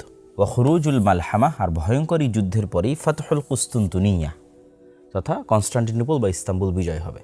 ওয়াফাতহুল কুস্তুনতুনিয়া আর কনস্টান্টিনোপল বা ইস্তাম্বুল বিজয় হওয়ার পরই খরুজুদ দাজ্জাল বের হবে। তো এই যে ঘটনার ধারাক্রম, এই হাদিসটিও সহি একটি হাদিস। এই ঘটনার ধারাক্রমের যেটি প্রথম বাক্য, এটি নিয়েই আধুনিক যুগে অনেক আলোচনা হচ্ছে। কেউ কেউ এটির ব্যাখ্যা করেছে যে ওমরান বাইতুল মাকদিস মানে পলিটিক্যালি মসজিদে আকসা বা জেরুজালেম এটি একটি অ্যাক্টিভ সিটি শহর হবে। সেক্ষেত্রে আজকে যেমন আমরা দেখতেছি ইসরায়েল তার রাজধানী সেখানে নিয়ে যেতে চাচ্ছে, বা সারা বিশ্বের দৃষ্টি জেরুজালেমের প্রতি এবং ইহুদিদের সেটি একটি মূল লক্ষ্য এবং উদ্দেশ্য, খ্রিস্টানদের মূল লক্ষ্য উদ্দেশ্য। এটিকেও অনেকেই বলতেছে যে এটাই হচ্ছে ওমরান বাইতুল মাকদিস তথা গ্রেটার ইসরায়েল তৈরি হবে এবং গ্রেটার ইসরায়েলের রাজধানী হবে এটি। যদিও আমার কাছে ব্যক্তিগতভাবে মনে হয়, আল্লাহু আ'লাম বিসওয়াব, আল্লাহ ভালো জানে, যে এটি ওমরান বাইতুল মাকদিস দ্বারা উদ্দেশ্য নয়, বরং আমার ধারণা, আমার মনে হয় আল্লাহু আলাম, যে গ্রেটার ইসরায়েলও কোনো দিন তৈরি হবে না, এবং উমরান বাইতুল মাকদিস দ্বারা অর্থ হচ্ছে মুসলমানদের খেলাফাতের কেন্দ্রবিন্দু হবে মসজিদ আকসা তথা কিয়ামতের পূর্ব মুহূর্তে, এবং মালহামা এবং ইমাম মাহদি তাদের বের হওয়ার পূর্বেই অথবা ইমাম মাহদির নেতৃত্ব হতে পারে একটি খেলাফা বা একটি ইমারা প্রতিষ্ঠিত হবে মসজিদ আকসা এবং জেরুজালেম কেন্দ্র করে, তথা মসজিদ আকসা এবং জেরুজালেম পুনরায় মুসলমানরা বিজয় করবে। এটা দাজ্জাল এবং ঈসা আলাইহিস সালাম আসার পূর্বের কথাই আমি বলতেছি। তথা এখনকার যে অবস্থা সিচুয়েশন, এই সিচুয়েশন থাকবে না। এবং তখনই মুসলমানদের যেহেতু পলিটিক্যাল সেন্টার এক সময় ছিল মদিনা, তারপরে সেই পলিটিক্যাল সেন্টার আবু বকর, ওমর, ওসমান, আলী, ওসমান রাদিয়াল্লাহু পর্যন্ত পলিটিক্যাল সেন্টার ছিল মদিনা, তারপরে সে পলিটিক্যাল সেন্টার চলে গেছে কুফা, কুফা হয়ে বাগদাদ, বাগদাদ হয়ে কুফা হয়ে দেমাশক, দেমাশক হয়ে বাগদাদ, এবং বাগদাদ হয়ে ইস্তাম্বুলের রাজধানী, তুরস্কের রাজধানী ইস্তাম্বুল। এগুলি মোটামুটি বড় মুসলমানদের পলিটিক্যাল হিস্ট্রিতে বড় রাজনৈতিক রাজধানী ছিল। কিন্তু কখনো জেরুজালেম মুসলমানদের পলিটিক্যাল হিস্ট্রিতে কেন্দ্রীয় ভূমিকায় ছিল না। তো অচিরে একটা সময় আসবে যখন মুসলমানদেরই ক্ষমতার কেন্দ্রীয় ক্ষমতায় কেন্দ্রস্থলে থাকবে জেরুজালেম বা মসজিদ আকসা, এবং মুসলমানদের ব্যাপক আকারে আবাদি ওই মসজিদ আকসা কেন্দ্রিক হওয়ায়, মুসলমানদের ফোকাস ব্যাপকভাবে মসজিদ আকসা কেন্দ্রিক হওয়ায় হয়তো মদিনা বিরান হয়ে যেতে পারে। আল্লাহু আলাম। এই হাদিসের অর্থ কিভাবে বাস্তবায়ন হবে, কোনটা সঠিক, সেটির ব্যাখ্যা আল্লাহ সুবহানাহু ওয়া তাআলা ভালো জানেন। তো আমি আমার যেটি চিন্তাধারা সেটি তুলে ধরলাম, এবং এটার পিছনে সরাসরি কোনো সহিহ হাদিস থেকে দলিল দেওয়া সম্ভব নয়, তবে গাজওয়াতুল হিন্দ সংক্রান্ত কিছু জয়ীফ হাদিস থেকে এটির সাপোর্ট পাওয়া সম্ভব, যেখানে বলা আছে যে মসজিদে আকসার খলিফা, জেরুজালেমের খলিফা এক সেনাবাহিনী পাঠাবেন গাজওয়াতুল হিন্দ করার জন্য, এবং হিন্দ থেকে হিন্দের যারা বাদশাহ তাদেরকে জিঞ্জিরাবদ্ধ করে মসজিদে আকসায় আনা হবে, এবং তারপরেই তাদের সাক্ষাৎ হবে ইমাম মাহদি বা দাজ্জাল তাদের সাথে। তো সেখানে বলা আছে যে মসজিদে আকসা থেকে এই সেনাবাহিনী রওনা দিবে, তথা বোঝা যাচ্ছে যে মসজিদে আকসা তারও আগে, তথা ঈসা আলাইহিস সালাম আসার পূর্বেই, দাজ্জাল আসার পূর্বেই মসজিদে আকসা মুসলমানরা বিজয় করবে। আল্লাহু আলাম। এবং এটার আরেকটি আমরা চিন্তা চেতনা নিতে পারি যে মাসিহ তখনই হয় যখন বিপদ থেকে উদ্ধারকারী হয়। তাহলে প্রথম মাসিহ হচ্ছে মাসিহাদ দাজ্জাল। সে কাদেরকে বিপদ থেকে উদ্ধার করবে? ইহুদিদেরকে বিপদ থেকে উদ্ধার করবে। তো ইহুদিরা যদি বিপদে না পড়ে, মাসিহাদ দাজ্জাল কেমনে তাদের বিপদ থেকে উদ্ধারকারী হবে? আর সেকেন্ড মাসিহকে ঈসা মাসিহ, সে কাদেরকে বিপদ থেকে উদ্ধার করবে? উম্মতে মুহাম্মাদীকেও বিপদ থেকে উদ্ধার করবে। উম্মতে মুহাম্মাদীরা তখন কার বিপদে থাকবে? দাজ্জালের বিপদে থাকবে, কেন তখন সকল ক্ষমতা, সকল পাওয়ার দাজ্জালের হাতে। আরও একটি পয়েন্ট আপনাদের মাথায় নিতে হবে যে দাজ্জাল রাগান্বিত অবস্থায় বের হবে। তথা দাজ্জাল যখন দেখবে যে মুসলমানদের বিজয়ের পর বিজয়, কোনো মতেই মুসলমানদের বিজয় থামানো যাচ্ছে না, রোমে বিজয়, কুস্তুনতুনিয়া বিজয়, তারপরে মসজিদে আকসা বিজয়, ভারত বিজয়, বিজয়ের পর বিজয়, এগুলো আগেই হবে। এবং দেখা যাচ্ছে জেরুজালেম থেকে ইহুদিরা বিতাড়িত, তাদের থাকার কোনো জায়গা নাই। ইসরায়েল থেকে বিতাড়িত, তাদের থাকার কোনো জায়গা নেই, তারা বিপদগ্রস্ত অবস্থায় আসপাহানে আশ্রয় নিয়ে আছে। তখন দাজ্জাল রাগান্বিত অবস্থায় বের হবে এবং ইহুদিদের মাসিহা হিসেবে বের হবে। যাতে ইহুদিদের বিপদগ্রস্ত অবস্থা তৈরি হলে দাজ্জাল বের হবে। এটা আমার আন্ডারস্ট্যান্ডিং। আল্লাহু আ'লাম বিসসাওয়াব। আল্লাহ সুবহানাহু ওয়া তাআলা ভালো জানেন।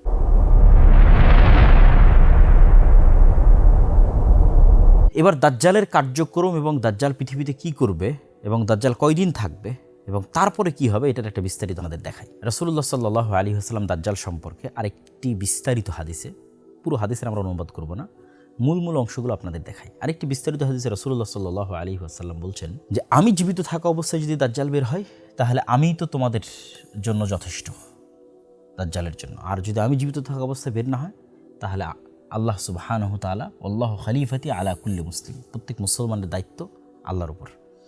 দেখেন রাসূল সাল্লাল্লাহু আলাইহি ওয়াসাল্লাম নিজেও আশঙ্কা করতেন যে তার জীবদ্দশাতে দাজ্জাল বের হয়ে যেতে পারে। এটার আরও একটা উদাহরণ আপনারা নিতে পারেন ইবনে সৈয়াদের হাদিস থেকে। যে ইবনে সৈয়াদ নামক একজন ইহুদি ব্যক্তি, যাকে সাহাবীরা দাজ্জাল হিসেবে সন্দেহ করতেন আল্লাহর নবীর জীবদ্দশায়। তো যখন ওমর রাদিয়াল্লাহু তাআলা বলছে আল্লাহ নবী আপনি আমাকে অনুমতি দেন যে আমি ইবনে সৈয়াদকে হত্যা করব, তখন রাসূল সাল্লাল্লাহু বলছে যদি এ দাজ্জাল না হয় তাহলে কেন নিরপরাধ মানুষকে হত্যা করবে, আর যদি এ দাজ্জাল হয় তাহলে তুমি তো তাকে হত্যার অধিকার রাখো না, তাকে ঈসা আলাইহিস সালাম হত্যা করবে। তা আল্লাহ নবী কিন্তু বললেন না যে সে দাজ্জাল নয়।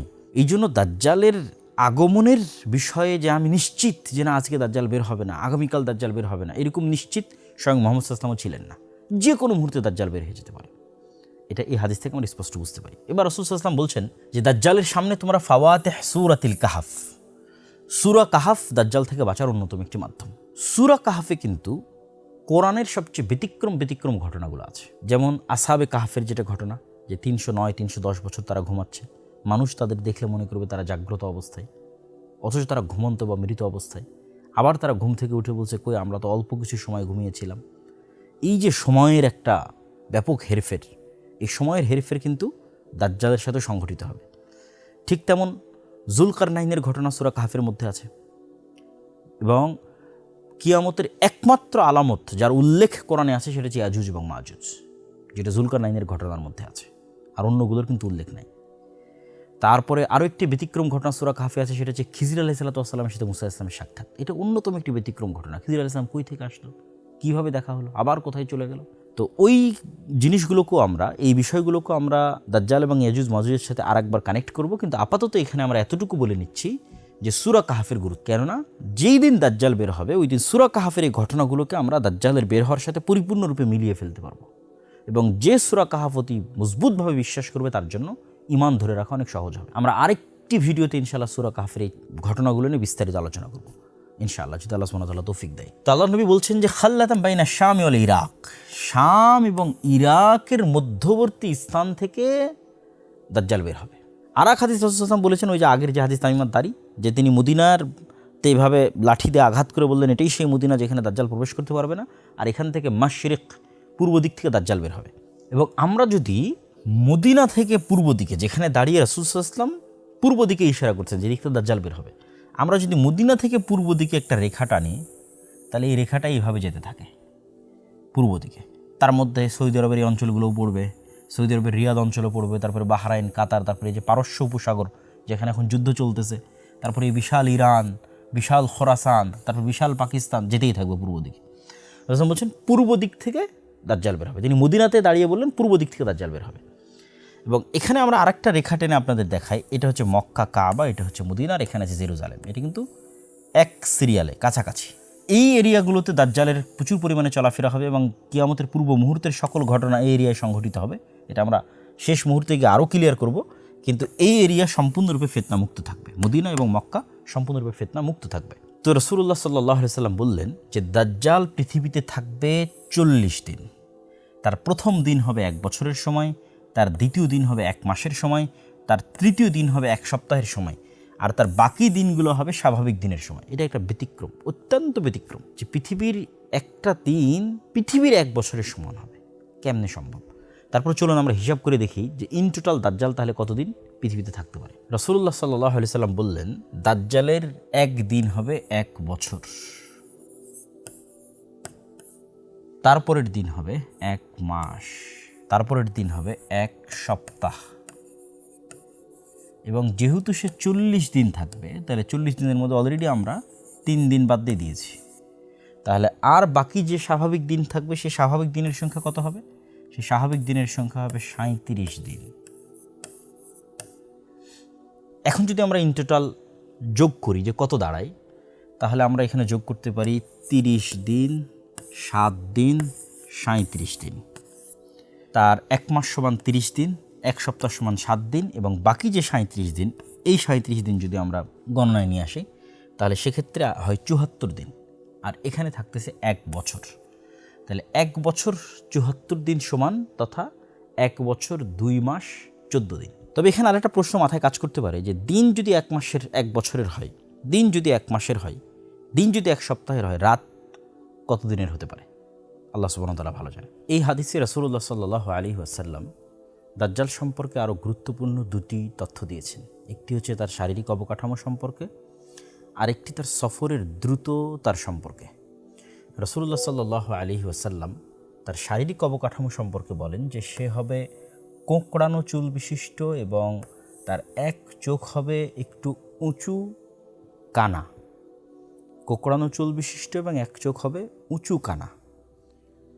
এবং তার গতি সম্পর্কে রাসূল সাল্লাল্লাহু আলাইহি ওয়াসাল্লাম বলেন যে মেঘমালাকে যখন কোনো বাতাস উড়িয়ে নিয়ে যায়, তথা ঝড়ের সময় মেঘকে আমরা যে আকাশে উঠতে দেখি, ওই মেঘের যে গতি থাকে বাতাসের উড়িয়ে নিয়ে যাওয়ার কারণে, দাজ্জালের সেই গতি হবে। এটা দাজ্জালের নিজস্ব গতিও হতে পারে, যেটা হাদিসের জাহিরি অর্থ, আমরা সবসময় বলছি যে আমরা হাদিসের প্রকাশ্য অর্থকে প্রাধান্য দেব, অথবা যন্ত্রের সাহায্যও যদি দাজ্জাল নেয়, উড়ার জন্য, তার গতিশীলতা বাড়ানোর জন্য সেটিও হতে পারে। আল্লাহু আলাম বিসসাওয়াব। তাহলে আমরা দেখলাম দাজ্জাল পৃথিবীতে 1 বছর 2 মাস 14 দিন সে সফর করবে এবং পৃথিবীর সকল জায়গায় সফর করবে, মক্কা এবং মদিনা ছাড়া। এবং তার ফিতনার ধরনটা কেমন হবে, কীরকম ভয়াবহ হবে, সেটাও রাসূল সাল্লাল্লাহু আলাইহি ওয়াসাল্লাম বলছেন। তিনি বলছেন, যখন সে কোনো শহরের পাশ দিয়ে অতিক্রম করবে তখন তাদেরকে সে তার দিকে দাওয়াত দিবে, যদিও শহরের মানুষ ইউমিনুনা বিহি, তার দাওয়াতে ঈমান আনে, এবং ওয়াস্তাজিবুনা লাহু, এবং তার দাওয়াতে সাড়া দেয়। তাহলে দাজ্জাল আসমানকে বলবে বৃষ্টি বর্ষণ করো, ফায়ামুরুস সামা ফাতুমতির, দাজ্জালের আদেশে আসমান বৃষ্টি বর্ষণ করবে। ওয়াল আরদা ফাতুমবিত, এবং জমিনকে আদেশ করবে যে তুমি ফসল উৎপাদন করো, তখন জমিন ফসল উৎপাদন করবে। আমরা যদি আজকের সময় কল্পনা করি যে পরিমাণ তেলের সংকট, ধরেন আজকে আমি বলতেছি যে তুমি আমার প্রতি ঈমান আনলে তোমাকে তেল দেওয়া হবে, ঈমান না আনলে তেল দেওয়া হবে না। তাহলে আপনি চিন্তা করেন কি হতে পারে। বাংলাদেশে যদি আগামী 1 মাস 1 ফোঁটাও তেল না আসে, তাহলে আমাদের দেশের বিদ্যুৎ থেকে শুরু করে, যানবাহন থেকে শুরু করে, মোবাইল কম্পিউটার থেকে শুরু করে সব কিছু আমরা হারিয়ে ফেলবো। এর চেয়েতেও ভয়াবহ বিষয়ের কথা বলা হচ্ছে যে আকাশ বৃষ্টি বর্ষণ করবে দাজ্জালের আদেশ। তেল তো বহু দূরের কথা, জমিন ফসল উৎপাদন করবে দাজ্জালের আদেশ, এবং যে তার প্রতি ঈমান আনবে না তার জন্য সব বন্ধ হয়ে যাবে। এই জন্য এটাকে বলা হয়েছে পৃথিবীর সবচেয়ে ভয়াবহ ফিতনা। এইরকম ভয়াবহ ফিতনা থেকে মানুষ কিভাবে বাঁচবে, এটা আমরা ভিডিওর শেষে আপনাদেরকে বলবো ইনশাল্লাহ, যে কীভাবে মানুষ এই ভয়াবহ ফিতনা থেকে বাঁচবে। এইভাবে যখন এই ফিতনা চলতে থাকবে এবং এই ফিতনায় মুমিন এবং মুসলিমের অতিষ্ঠ হয়ে যাবে, এবং শামের মানুষ তারাও দুর্ভিক্ষে নিপতিত হয়ে যাবে। শামের যে মুজাহিদরা কুস্তুনতুনিয়া বিজয় করলো, আগের হাদিসে দেখলেন, তারাও দুর্ভিক্ষের মধ্যে পড়ে যাবে। জেরুজালেমে যে সমস্ত মুসলমানেরা আছে মসজিদে আকসায়, তারাও ভয়ঙ্কর দুর্ভিক্ষের মধ্যে পড়ে যাবে, কারো কাছে কোনো খাবার থাকবে না, কেন অল এভরিথিংয়ের কন্ট্রোল দাজ্জালের। এইরকম ভয়াবহপূর্ণ সময়ে ঈসা আলাইহিস সালাতু ওয়াস সালাম মুসলমানদের মাসীহ হিসেবে, বিপদ থেকে উদ্ধারকারী হিসেবে, মুসলমানদেরকে বিপদ থেকে উদ্ধারকারী হিসেবে ঈসা আলাইহিস সালাম অবতীর্ণ হবেন। ফায়ানজিলু ইনদাল মানারাতিল বাইদা শারকিয়া দিমাশক, সাদা মিনারধারী মসজিদে দিমাশকের, সিরিয়ার রাজধানী দিমাশকে ঈসা ইবনে মারিয়াম নেমে আসবে 2 ফেরেশতার কাঁধে ভর দিয়ে। এবং বিভিন্ন রিওয়ায়াতে আছে এটা হবে ফজরের সালাতের সময়, এবং ইমাম মাহদির নেতৃত্বে যখন মুজাহিদগণ ফজরের সালাতের প্রস্তুতি নেবে তখন। এবার ঈসা আলাইহিস সালাতু ওয়াস সালাম সহ, ইমাম মাহদি সহ, অন্য আর মুজাহিদরা সহ দাজ্জালকে হত্যা করার জন্য রওনা দিবে।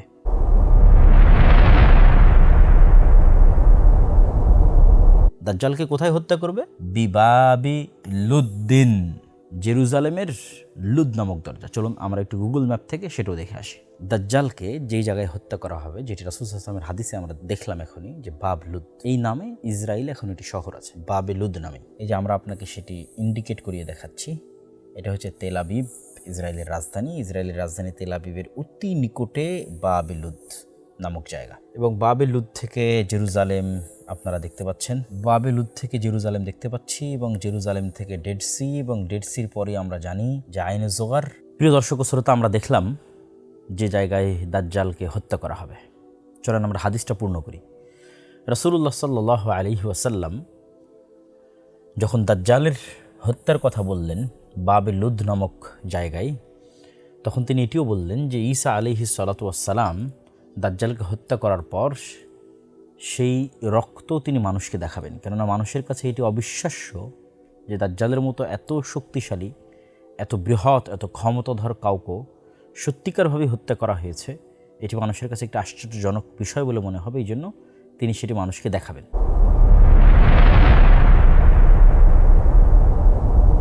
তবে এর চেয়েও আশ্চর্যের বিষয় হচ্ছে যে দাজ্জালের মতো পৃথিবীর সবচেয়ে বড় ভয়াবহ ফিতনাকে পৃথিবী থেকে ধ্বংস করে দেওয়ার পর এমন এক ফিতনার মুখোমুখি হবে ঈসা আলাইহিস সালাতু ওয়াস সালাম এবং তার সঙ্গী সাথী মুমিন মুজাহিদরা, যে ফিতনা মোকাবেলার সক্ষমতা দাজ্জালকে হত্যাকারী ঈসা আলাইহিস সালামেরও থাকবে না। একথা আমি বলিনি, রাসূল সাল্লাল্লাহু আলাইহি ওয়াসাল্লাম বলছেন। তিনি বলছেন, আল্লাহ বলেন, আল্লাহ ঈসা আলাইহিস সালামের কাছে ওহী করবেন, ইন্নী কদ আখরাজতু ইবাদান লি, আমার কিছু বান্দা, মানে আদমের সন্তান, আমার কিছু বান্দা আমি বের করে দিয়েছি, লা ইয়াদানি লি আহাদিম বিকিতালিহিম, কারো পক্ষেই সম্ভব নয় যে তাদের সাথে মোকাবেলা করবে।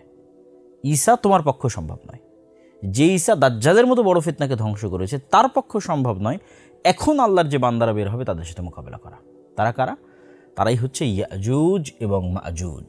যে ইয়াজুজ এবং মাজুজকে বাইবেলের ভাষায় বলা হয়েছে গগ অ্যান্ড ম্যাগগ। এটা শুধু উচ্চারণের পার্থক্য। ইয়াজুজ এবং মাজুজ। এই ইয়াজুজ এবং মাজুজ যখন বের হবে তখন আল্লাহ সুবহানাহু ওয়া তাআলা ঈসা আলাইহিস সালামকে আদেশ দিবেন যে তুমি আমার বান্দাদের নিয়ে আশ্রয় নাও তুর পাহাড়ে। ফাহারিজ ইবাদি তথা মুমিন এবং মুজাহিদ বান্দাদের নিয়ে কোথায় আশ্রয় নেবে? তুর পাহাড়ে। চলেন আমরা একটু দেখে আসি তুর পাহাড়ের লোকেশন। আপনারা যারা আমার বানু ইসরাইলের বক্তব্য শুনেছেন অথবা আমার ফিলিস্তিন বইটা পড়েছেন তারা অবশ্যই এই সিনাই মরুভূমির কথা ব্যাপকভাবে শুনেছেন। এই যে এই পাশে আমরা দেখতে পাচ্ছি মিশর, এই সমুদ্র পার হওয়া অবস্থায় ফেরাউন ডুবে গেছে, আর এখানে এসে মুসা আলাইহিস সালাতু ওয়াস সালাম আশ্রয় নিয়েছেন। এই যে তুর পাহাড়, এই তুর পাহাড়ের আশেপাশের অঞ্চলে মুসা আলাইহিস সালাম আশ্রয় নিয়েছেন। এবং এই বিশাল সিনাই মরুভূমিতে যতগুলো ঘটনা, বানু ইসরাইলের পাথর ফেটে পানি বের হওয়া, বানু ইসরাইলের আকাশ থেকে মেঘ দিয়ে আশ্রয় দেওয়া, জান্নাত থেকে মান্না এবং সালওয়া পাঠানো, এবং তুর পাহাড়ে মুসা আলাইহিস সালাতু ওয়াস সালামের ইবাদত, আরবাঈনা লাইলা ওয়াইদ আদনা মুসা আরবাঈনা লাইলা, 40 রাত ইবাদত। তুর পাহাড় থেকে নেমে এসে দেখলেন যে বানু ইসরাইল শিরকে লিপ্ত হয়ে গেছে। তারপরে এই যে জেরুজালেম, এটা বিজয়ের জন্য আল্লাহর আদেশ, যে তাদেরকে আল্লাহ আদেশ দিলেন তোমরা যাও যুদ্ধ করো। তারা বলল যে না, এখানে আমালেকা গোত্র আছে, বিশাল দেহের শক্তিশালী, আমরা যুদ্ধ করতে যাব না। তখন আল্লাহ তাদের আযাব দিলেন যে 40 বছর তোমরা এই মরুভূমিতে ঘুরপাক খাও। ইতিহুনা ফিল আরদি 40 সানা, এই মরুভূমিতে। তো এই সিনাই মরুভূমিরই একটা বড় অংশ হচ্ছে তুর পাহাড়, যেটা মুসা আলাইহিস সালাতু ওয়াস সালামের স্মৃতির সাথেও সম্পৃক্ত। এই তুর পাহাড়, এই সিনাই মরুভূমি। আর আমরা দেখলাম যে এখনই ঈসা আলাইহিস সালাতু ওয়াস সালাম দাজ্জালকে কোথায় হত্যা করলেন? বাবে লুদ নামক এরিয়ায়। আমি ম্যাপটা এখানে একটু ঘুরিয়ে ধরেছি যাতে একসাথে আপনাদের দাজ্জালের হত্যার জায়গা এবং যেখানে ইয়াজুজ মাজুজ বের হলে আশ্রয় নিতে বলছে আল্লাহ, সেই জায়গাটা আপনাদের দেখাতে পারি। এই যে তুর পাহাড় দেখতে পাচ্ছেন, এতে পাশে আছে মিশর, এই যে কায়রো, এতে এটা হচ্ছে জেরুজালেম বা ফিলিস্তিন বা শাম, আরজু শাম, এটা সিনাই মরুভূমি। আর এই যে তেল আবিবের নিকটস্থ জায়গা বাবে লুদ।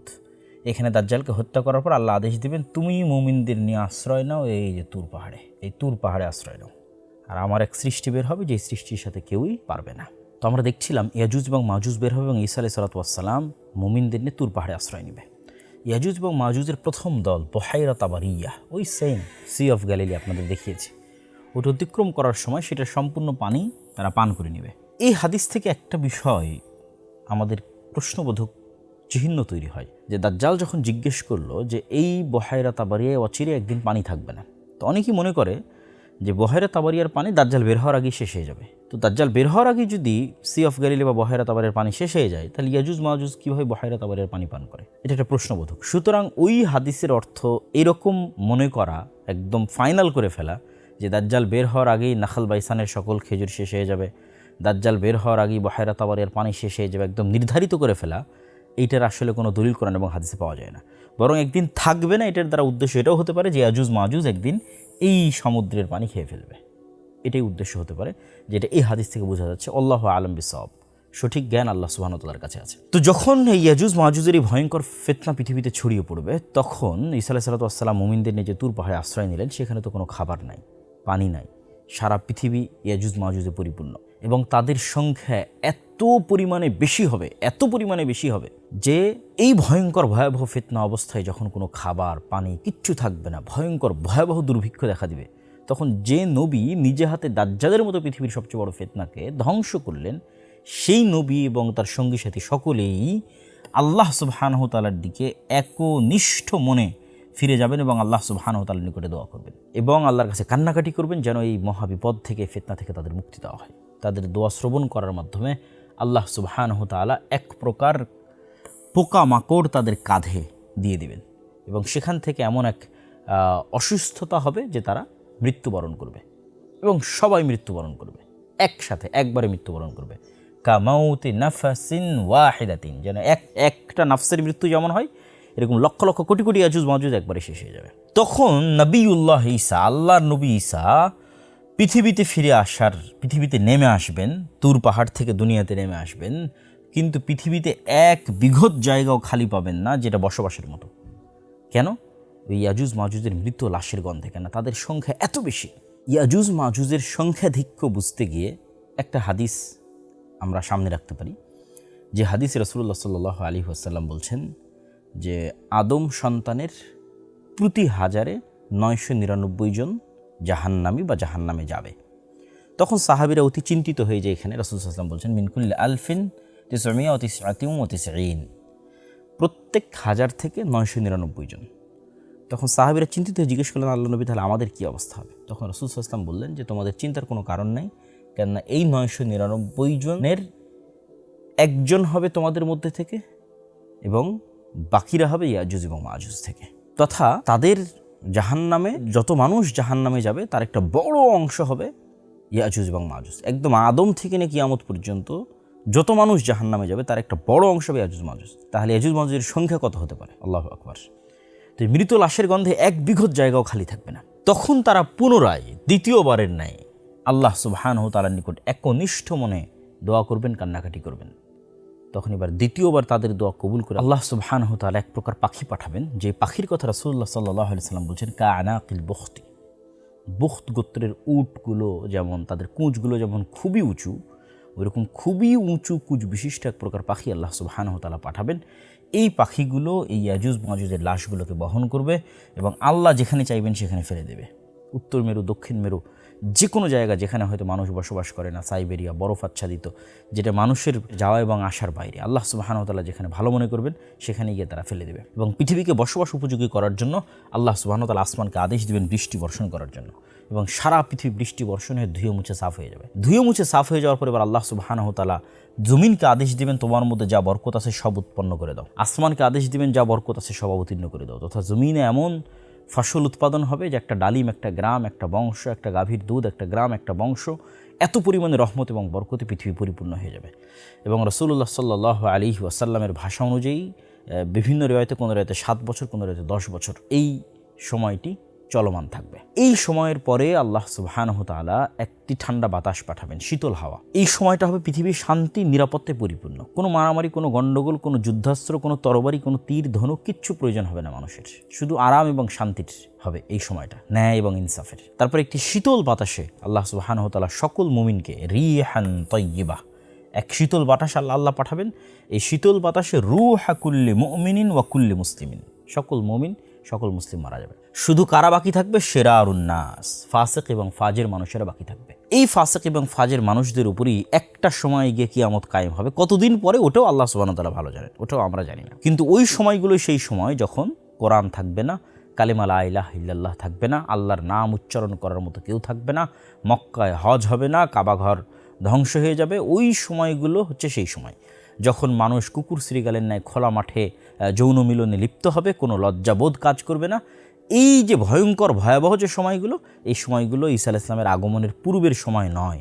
ঈসা আলাইহিস সালামের আগমনের পূর্ব পর্যন্ত, দাজ্জালের আগমনের পূর্ব পর্যন্ত কোরআন থাকবে, হাদিস থাকবে, দ্বীনের জ্ঞান থাকবে, মসজিদ থাকবে, মাদ্রাসা থাকবে, হজ থাকবে, ওমরা থাকবে, লা ইলাহা ইল্লাল্লাহ থাকবে, সব থাকবে, জিহাদ থাকবে, মুজাহিদ থাকবে, সবই থাকবে। আর এই যে যেগুলো একদম না থাকা, পরিপূর্ণ খারাপে পরিপূর্ণ হয়ে যাবে পৃথিবী, এটা হবে ঈসা আলাইহিস সালামের মৃত্যুর পরে।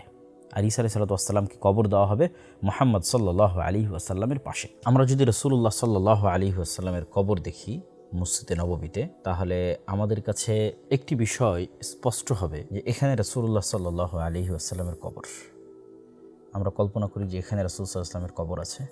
রাসূল সাল্লাল্লাহু আলাইহি ওয়াসাল্লাম থেকে আরেকটু, রাসূলের কাঁধ বরাবর জায়গা থেকে আবু বকর রাদিয়াল্লাহু আনহুর কবর, তার থেকে আরেকটু পিছনে তার কাঁধ বরাবর ওমর রাদিয়াল্লাহু আনহুর কবর, এইভাবে। আর রাসূল সাল্লাল্লাহু আলাইহি ওয়াসাল্লামের এই পাশের জায়গা খালি আছে, এই পাশে কারো কবর নাই, এই পাশে আবু বকর এবং ওমরের কবর। এই যে পাশে রাসূল সাল্লাল্লাহু আলাইহি ওয়াসাল্লামের খালি জায়গা আছে, ঈসা আলাইহিস সালাতু ওয়াসসালামকে দাফন করা হবে এবং কবর দেওয়া হবে তার মৃত্যুর পর। প্রিয় দর্শক ও শ্রোতা, আমরা মোটামুটি দীর্ঘ সময় যাবৎ কিয়ামতের পূর্ব মুহূর্তে সংঘটিত বিষয়গুলোর উপর সবচেয়ে বিশুদ্ধ যে হাদিসগুলো, বিশেষ করে বুখারী মুসলিমে এসেছে, দাজ্জাল সংক্রান্ত, ইয়াজুজ মাজুজ সংক্রান্ত, সেগুলোর মোটামুটি একটা সারমর্ম আলোচনা আমরা ইতিমধ্যেই করে ফেলেছি। আরও কয়েকটি বিষয়ে আমাদের মধ্যে ব্যাপকভাবে আলোচিত হয়, সেগুলোর প্রতিও ইঙ্গিত না করলেই নয়। তার মধ্যে একটি হচ্ছে যে ইমাম মাহদী।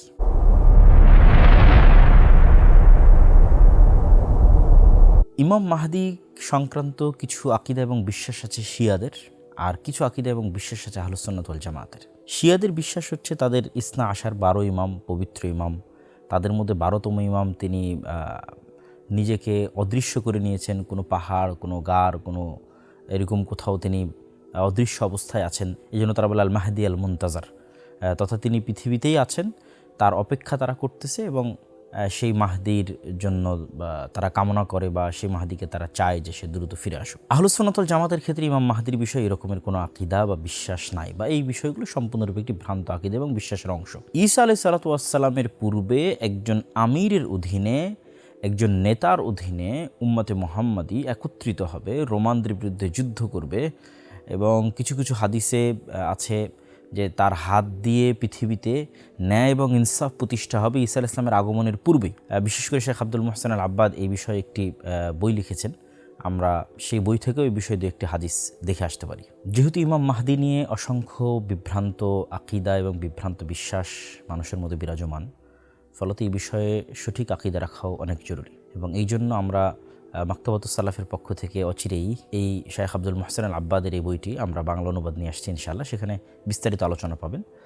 আমি সেখান থেকে শুধু একটি হাদিস আপনাদের সামনে তুলে ধরতে চাই। আবু দাউদে বর্ণিত হাদিস, যে রাসূলুল্লাহ সাল্লাল্লাহু আলাইহি ওয়াসাল্লাম বলেন, আব্দুল্লাহ বিন মাসউদ রাদিয়াল্লাহু তাআলা থেকে বর্ণিত, যে যদি পৃথিবী ধ্বংস হতে একদিনও বাকি থাকে, তবুও আমার আহলে বাইত তথা রাসূল সাল্লাল্লাহু আলাইহি ওয়াসাল্লামের বংশ, রাসূল সাল্লাল্লাহু আলাইহি ওয়াসাল্লামের আহলে বাইত মানে শুধু ফাতেমা রাদিয়াল্লাহু তাআলা আনহা নন, বা আহলে বাইত মানে শুধু হাসান এবং হোসাইন নয়। আহলে বাইত মানে আমরা এর আগে অন্য আরেক বক্তব্যে বিস্তারিত আলোচনা করেছি, আহলে বাইতের মধ্যে রাসূল সাল্লাল্লাহু আলাইহি ওয়াসাল্লামের চাচারাও আছেন, তথা আলী ইবনে আবি তালেবের অন্য আর যারা ভাই আছে। আবু তালেব তো রাসূল সাল্লাল্লাহু আলাইহি ওয়াসাল্লামের চাচা, তার এক ছেলে তো আলী, আর এক ছেলে জাফর ইবনে আবি তালেব, যিনি মুতার যুদ্ধে শহীদ হয়েছেন। তো এরকম রাসূল সাল্লাল্লাহু আলাইহি ওয়াসাল্লামের আরেক চাচা আব্বাস বিন আব্দুল মুত্তালিব, যার এক ছেলে হচ্ছে আব্দুল্লাহ ইবনে আব্বাস। তো এক কথায় বানু হাশিম, রাসূল সাল্লাল্লাহু আলাইহি ওয়াসাল্লাম কুরাইশের যেই গোত্র হাশিম, এই হাশিমি গোত্রের মধ্যে তিনি আসবেন, তথা কুরাইশ বংশের মধ্যে তিনি আসবেন, এবং তার নামের সাথে আমার নাম মিল থাকবে, তার পিতার নামের সাথে আমার পিতার নাম মিল থাকবে, তথা মুহাম্মদ বিন আবদুল্লাহ। তিনি পৃথিবীকে এমনভাবে ন্যায় এবং ইনসাফ দিয়ে পরিপূর্ণ করে দিবেন যেমনভাবে তার পূর্বে পৃথিবী অত্যাচার এবং জুলমে পরিপূর্ণ ছিল। তো কাছাকাছি এই ধরনেরই মোটামুটি অনেক হাদিস একত্রিত তিনি করেছেন। তার মধ্যে সহিহাইনে তথা সহিহ বুখারী এবং মুসলিমে সরাসরি মাহদি নামে নাই, কিন্তু বুখারী এবং মুসলিমে যেগুলো আছে সেটা হচ্ছে ঈসা আলাইহিস সালাম আসার পূর্বে যে ইমামের অধীনে মুসলমানগণ একত্রিত হবে, যে আমির ঈসা আলাইহিস সালামকে বলবে যে আপনি সালাত আদায় করান, পর ঈসা আলাইহিস সালাম সে আমিরকে বলবে আপনি সালাত আদায় করান, এই বর্ণনাগুলো আছে। তো ওগুলো থেকে ইন্ডিকেট পাওয়া যায় যে হ্যাঁ, ঈসা আলাইহিস সালামের আগমনের পূর্বে একজন আমিরের অধীনে মুসলমানেরা একত্রিত হবে। আর সরাসরি মাহদির নাম নিয়ে সহিহ বুখারী এবং মুসলিমের বাইরে অনেক হাদিস আছে যেগুলো একত্রিত করলে হাসান বা সহিহ স্তরের হয়, সেগুলো এখানে এই বই একত্রিত করা আছে। তার মধ্যে একটি হাদিস আপনাদের সামনে তুলে ধরলাম। এখানে আমাদের একটা বিষয় মনে রাখতে হবে যে ইমাম মাহদি বা মাহদি বিষয়ে আমাদের বিশ্বাস কী হবে। মাহদি বিষয়ে আমাদের বিশ্বাস হবে যে আবু বকর, ওমর, উসমান, আলী রাসূল সাল্লাল্লাহু আলাইহি ওয়াসাল্লামের পরে এবং রাসূল সাল্লাল্লাহু আলাইহি ওয়াসাল্লামের সাহাবীরা সর্বশ্রেষ্ঠ, এবং সাহাবীদের মধ্যে জান্নাতের সুসংবাদপ্রাপ্ত যারা তারা সর্বশ্রেষ্ঠ। জান্নাতের সুসংবাদপ্রাপ্তদের মধ্যে এই চারজন খলিফা সর্বশ্রেষ্ঠ। এই চারজনের মধ্যে সর্বশ্রেষ্ঠ আবু বকর রাদিয়াল্লাহু তাআলা আনহু, তথা ইমাম মাহদির এরকম কোনো ব্যক্তিত্ব নন যিনি আবু বকরের চেয়ে শ্রেষ্ঠ, ওমরের চেয়ে শ্রেষ্ঠ, ওসমান, আলী রাদিয়াল্লাহু তাআলার চেয়ে শ্রেষ্ঠ, বা রাসূল সাল্লাল্লাহু আলাইহি ওয়াসাল্লামের অন্য কোনো সাহাবীর চেয়ে শ্রেষ্ঠ। তবে হ্যাঁ, তিনি একজন সৎ নেতা, একজন সৎ আমির, এবং এতটুকুই আমাদের বিশ্বাস তার সম্পর্কে থাকবে। তবে তার সৈন্যবাহিনীর আমাদের অংশ হতে হবে, তিনি কখন বের হলেন, কোথায় বের হচ্ছেন, এটা সম্পর্কে আমাদের খোঁজ খবর রাখতে হবে। এই বিষয়গুলো কেন উচিত নয়? এই জন্য উচিত নয় যে এই জামানাটা হচ্ছে ফিতনার জামানা। দাজ্জাল এবং দাজ্জালের পূর্ব মুহূর্তের যে ফিতনা, এটা ফিতনার জামানা। আর রাসূল সাল্লাল্লাহু আলাইহি ওয়াসাল্লাম ফিতনা থেকে পরিত্রাণ চাইতে আমাদের শিখিয়েছেন, আল্লাহু নাউযুবিকা মিন ফিতনাতিল মাসিহিদ দাজ্জাল। তথা আমাদের কামনা হবে যেন মাসিহিদ দাজ্জালের যুগ আসার পূর্বেই, ঈসা ইসলামের যুগ আসার পূর্বে, ইমাম মাহদির যুগ আসার পূর্বে আমরা যেন ঈমান নিয়ে পৃথিবী থেকে বিদায় নিতে পারি। এবং ইমাম মাহদি আসলে বা ঈসা ইসলাম আসলে নতুন কোনো দিন আসবে, নতুন কোনো আসমানি কিতাব আসবে, নতুন কোনো হাদিস তৈরি হবে, এরকম কিছু নাই। বরং যেই কোরআন, যেই হাদিস এখন আমাদের কাছে আছে, যেই কোরআন এবং হাদিস মানার জন্য দাজ্জাল তামিম আদ-দারির ওই হাদিসে তাদেরকে বলেছিল যে তোমাদের উচিত হবে মুহাম্মদ সাল্লাল্লাহু আলাইহি ওয়াসাল্লামের কথা মেনে নেওয়া, ওই মুহাম্মদ সাল্লাল্লাহু আলাইহি ওয়াসাল্লামের আনিত কোরআন এবং হাদিসের উপরই ইমাম মাহদি এবং ঈসা আলাইহিস সালাম আমল করবেন। তাহলে আমাদের কাজ কি? আমাদের কাজ তো আমাদের কাছে আছেই, যে কোরআন এবং হাদিস আমাদের কাছে, সেটার উপর আমাদের আমল করতে হবে। আমাদের ঈমান এবং সালাতের উপর আমাদেরকে অটল থাকতে হবে ফিতনা থেকে বাঁচার জন্য, যেটা আমি আমাদের এই আলোচনার শেষে আরেকবার বলবো। তবে হ্যাঁ, কে ইমাম মাহদি প্রকৃত অর্থে, এটা বুঝার কোনো আলামত আছে কিনা? এটা বুঝার একটা আলামত হতে পারে যে মুসলমানেরা তার নেতৃত্বে একত্রিত হবে। তিনি নেতা হতে চাইবেন না, মক্কায় মানুষেরা জোরপূর্বক তাকে নেতা করবে, তিনি নিজে নেতৃত্বে দাবি করবেন না, তিনি নিজে দাবি করবেন না যে আমি ইমাম মাহদি আসো আমার কাছে বায়াত গ্রহণ করে, এরকম কোনো দাবি তিনি করবেন না। মানুষেরাই জোর করে তাকে নেতা বানাবে। এবং আরও একটি বড় আলামত যেটা অন্য একটি হাদিসে পাওয়া যায়, সেটি হচ্ছে রাসূলুল্লাহ সাল্লাল্লাহু আলাইহি সাল্লাম বলেছেন যে পৃথিবীর পূর্বে একটা বিশাল ভূমিধস হবে, পশ্চিমে একটা ভূমিধস হবে, আর আরব ভূখণ্ডে একটা ভূমিধস হবে। এবং কিছু কিছু হাদিসে আরব ভূখণ্ডে ভূমিধসের এই জায়গাটা নির্ধারিত করা আছে। এখানে আপনাদের সামনে সহিহ মুসলিমের আমরা একটা হাদিস তুলে ধরেছি, যেখানে আরব ভূখণ্ডে ভূমিধসের জায়গাটা নির্ধারণ করা আছে বাইদা নামক জায়গায় ভূমিধসটা হবে। এবং এই ভূমিধসের ক্ষেত্রে রাসূল সাল্লাল্লাহু আলাইহি ওয়াসাল্লাম তার বংশের একজন ব্যক্তির কথা বলছেন, যিনি মক্কায় আশ্রয় নেবেন, তার বিরুদ্ধে সেনাবাহিনী পাঠানো হবে। ওই সেনাবাহিনী এই বাইদা নামক জায়গায় ভূমিধসের শিকার হবে। তো হাদিসের সিঙ্ক্রোনাইজেশনে মনে হচ্ছে যে রাসূল সাল্লাল্লাহু আলাইহি ওয়াসাল্লাম কুরাইশ বংশের যে ব্যক্তির কথা বলছেন যে মক্কায় আশ্রয় নেবে, সেটাই হয়তো আমরা যে ইমাম মাহদির কথা বলতেছি তিনি হতে পারেন। তথা যখন আমরা দেখব যে জাজিরাতুল আরবে একটা ভূমিধস হয়েছে, যেই ভূমিধসে পুরো অংশ মাটির নিচে ঢুকে গেছে, এবং সেটা যদি বাইদা নামক জায়গায় হয়, যদিও বর্তমান সৌদি আরবে বাইদা নামে অসংখ্য জায়গা আছে, তারপরও আধুনিক যুগের বিশ্লেষকগণ একটা জায়গাকে এই হাদিসের সাথে কানেক্টেড করেছেন, সেটা আমরা দেখাচ্ছি। এই জায়গায় হবে নিশ্চিত এটা বলাও কঠিন।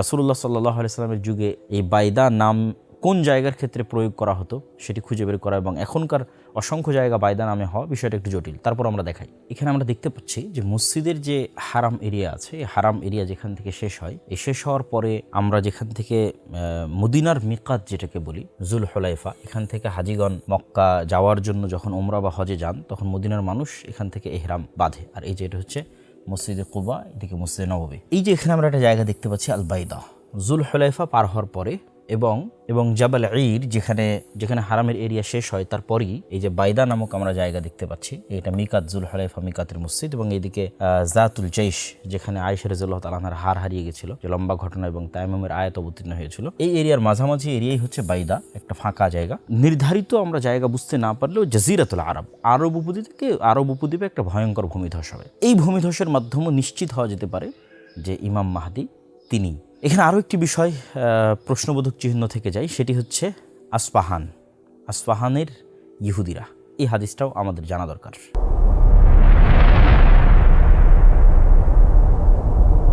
রাসূলুল্লাহ সাল্লাল্লাহু আলাইহি ওয়াসাল্লামের আরেকটি আশ্চর্যজনক হাদিস, সেই হাদিসটি হচ্ছে দাজ্জাল যখন বের হবে, ইয়াতবাউদ দাজ্জাল মিন ইয়াহুদি আসবাহান ৭০ আলফান। দাজ্জালের অনুসারী কারা হবে, দাজ্জালের সাথে কারা থাকবে, কারা দাজ্জালের আনুগত্য করবে, অনুসরণ করবে এবং দাজ্জালের হয়ে লড়াই করবে। তো রাসূল সাল্লাল্লাহু আলাইহি ওয়াসাল্লাম বলছেন যে ইস্পাহানের ৭০,০০০ ইহুদি দাজ্জালের অনুসারী হবে। তো চলেন আমরা দেখে আসি ইস্পাহান শহরটি কোথায়। বর্তমান যে ইরান, এই ইরান অঞ্চল এবং ইরানের আশেপাশের অঞ্চলগুলো বা মধ্য এশিয়ার অঞ্চলগুলো ইসলামে বিভিন্ন দিক থেকে খুবই গুরুত্বপূর্ণ। তার মধ্যে একটা হাদিস আপনাদের জানা আছে, রাসূল সাল্লাল্লাহু আলাইহি ওয়াসাল্লাম বলেছেন যে দিন যদি সুরাইয়া তারকার ওখানেও থাকে, তবুও খোরাসান অঞ্চল, মাওয়ারা ইন নাহার, এই অঞ্চলের মানুষেরা সেখান থেকে দিন নিয়ে আসবে। এবং আমরা যদি দেখি যে হাদিস শাস্ত্রের যে ইতিহাস, এই ইতিহাসে সবচেয়ে অবদান কাদের বেশি, তাহলে আমরা দেখব এই অঞ্চলগুলো একসময় ইলমের মার্কাজ ছিল। এই যে নিশাপুর, এই নিশাপুর ইলমের অনেক বড় মার্কাজ, এটা আজকের ইরানের অন্তর্ভুক্ত। এই যে তেহরান, এই তেহরানের নিকটবর্তী অঞ্চল হচ্ছে এবং আবু হাতেম আর রাজি, আবু যুরআ আর রাজি, তাদের যে দার্সের জায়গা রায়, সেই অঞ্চল।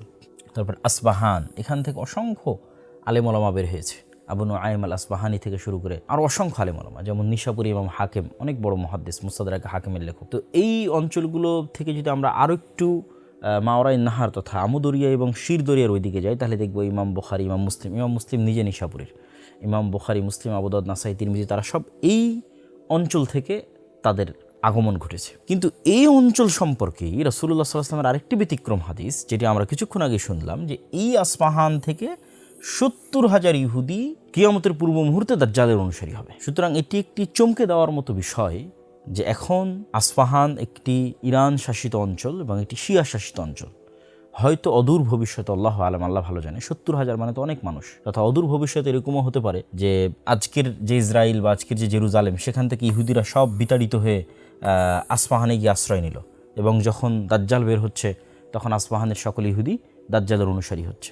হতেও পারে, আল্লাহ আলাম, আল্লাহ সুবহানাহু ওয়া তাআলা ভালো জানে।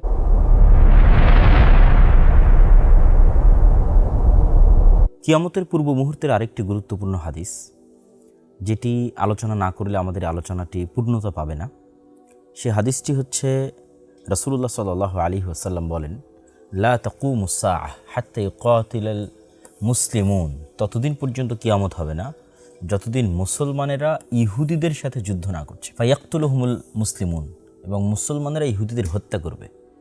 এবং হত্যা করার ভয়াবহতায় সিচুয়েশন এরকম দাঁড়াবে যে ইহুদিরা পালিয়ে আশ্রয় নিবে পাথরের পিছনে, পালিয়ে আশ্রয় নিবে গাছের পিছনে। তখন ইহুদিদের বিরুদ্ধে গিয়ে প্রকৃতি কথা বলে উঠবে, আল্লাহর সৃষ্টি গাছ এবং পাথর কথা বলে উঠবে। কি বলবে? ইয়া আবদাল্লাহ, হে আল্লাহর বান্দা, হাদা ইহুদি খালফি, এই যে ইহুদি আমার পিছনে লুকিয়ে আছে, ফাতা আল ফাকতুলহু, আসো একে হত্যা করো।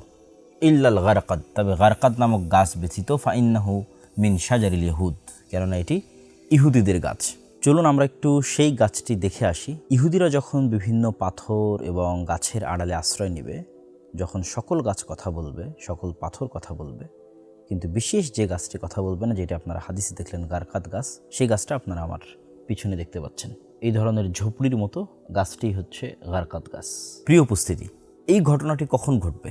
এই হাদিসের যেগুলো অন্যান্য রেওয়ায়াত, এটি সহিহ মুসলিমের বর্ণনা, অন্যান্য রেওয়ায়াত যেগুলো বিভিন্ন বইয়ে এসেছে তার মধ্যে কিছু দুর্বলতাও আছে, সেগুলোর আলোকে ব্যাখ্যাকার ইমাম নববী সহ আরও যারা বড় বড় ব্যাখ্যাকার আছেন তারা লিখেছেন এই ঘটনাটা ঘটবে যখন মুসলমানেরা ঈসা আলাইহিস সালামের সাথে থাকবে এবং দাজ্জালকে হত্যা করার পর দাজ্জালের সাথে যে ইহুদিরা থাকবে, ওই যে আমরা আর এক হাদিসে বললাম 70,000 ইহুদি থাকবে দাজ্জালের সাথে ইস্পাহানের, সেই ইহুদিদেরকে এবার, বাকি ইহুদিদেরকে এবার মুসলমানেরা হত্যা করবে।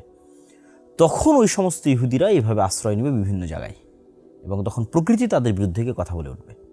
তথা এই ঘটনাটা, ইহুদিদের এই হত্যার ঘটনাটা হবে ঈসা আলাইহিস সালামের সাথে দাজ্জালের যে মুখোমুখি হওয়ার বিষয়টি, তখন ঈসা আলাইহিস সালামের সাথে থাকবে মুসলমানেরা, দাজ্জালের সাথে থাকবে ইহুদিরা। সেই যে ফাইনাল যুদ্ধ, ওই ফাইনাল যুদ্ধে এই ঘটনাটি ঘটবে। আল্লাহু আ'লাম বিসওয়াব। আল্লাহ সুবহানাহু ওয়া তাআলা বেশি জানেন এবং ভালো জানেন।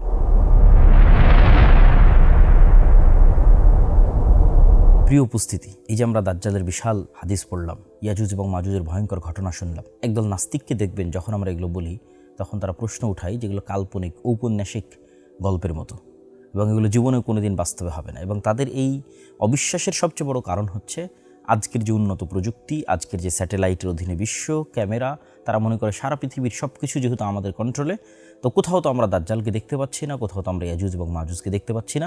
সুতরাং এগুলো সব মিথ্যা হাদিস, মিথ্যা তথ্য এবং মিথ্যা কথা, যার প্রতি মুসলমানেরা পাগলের মতো বিশ্বাস স্থাপন করছে।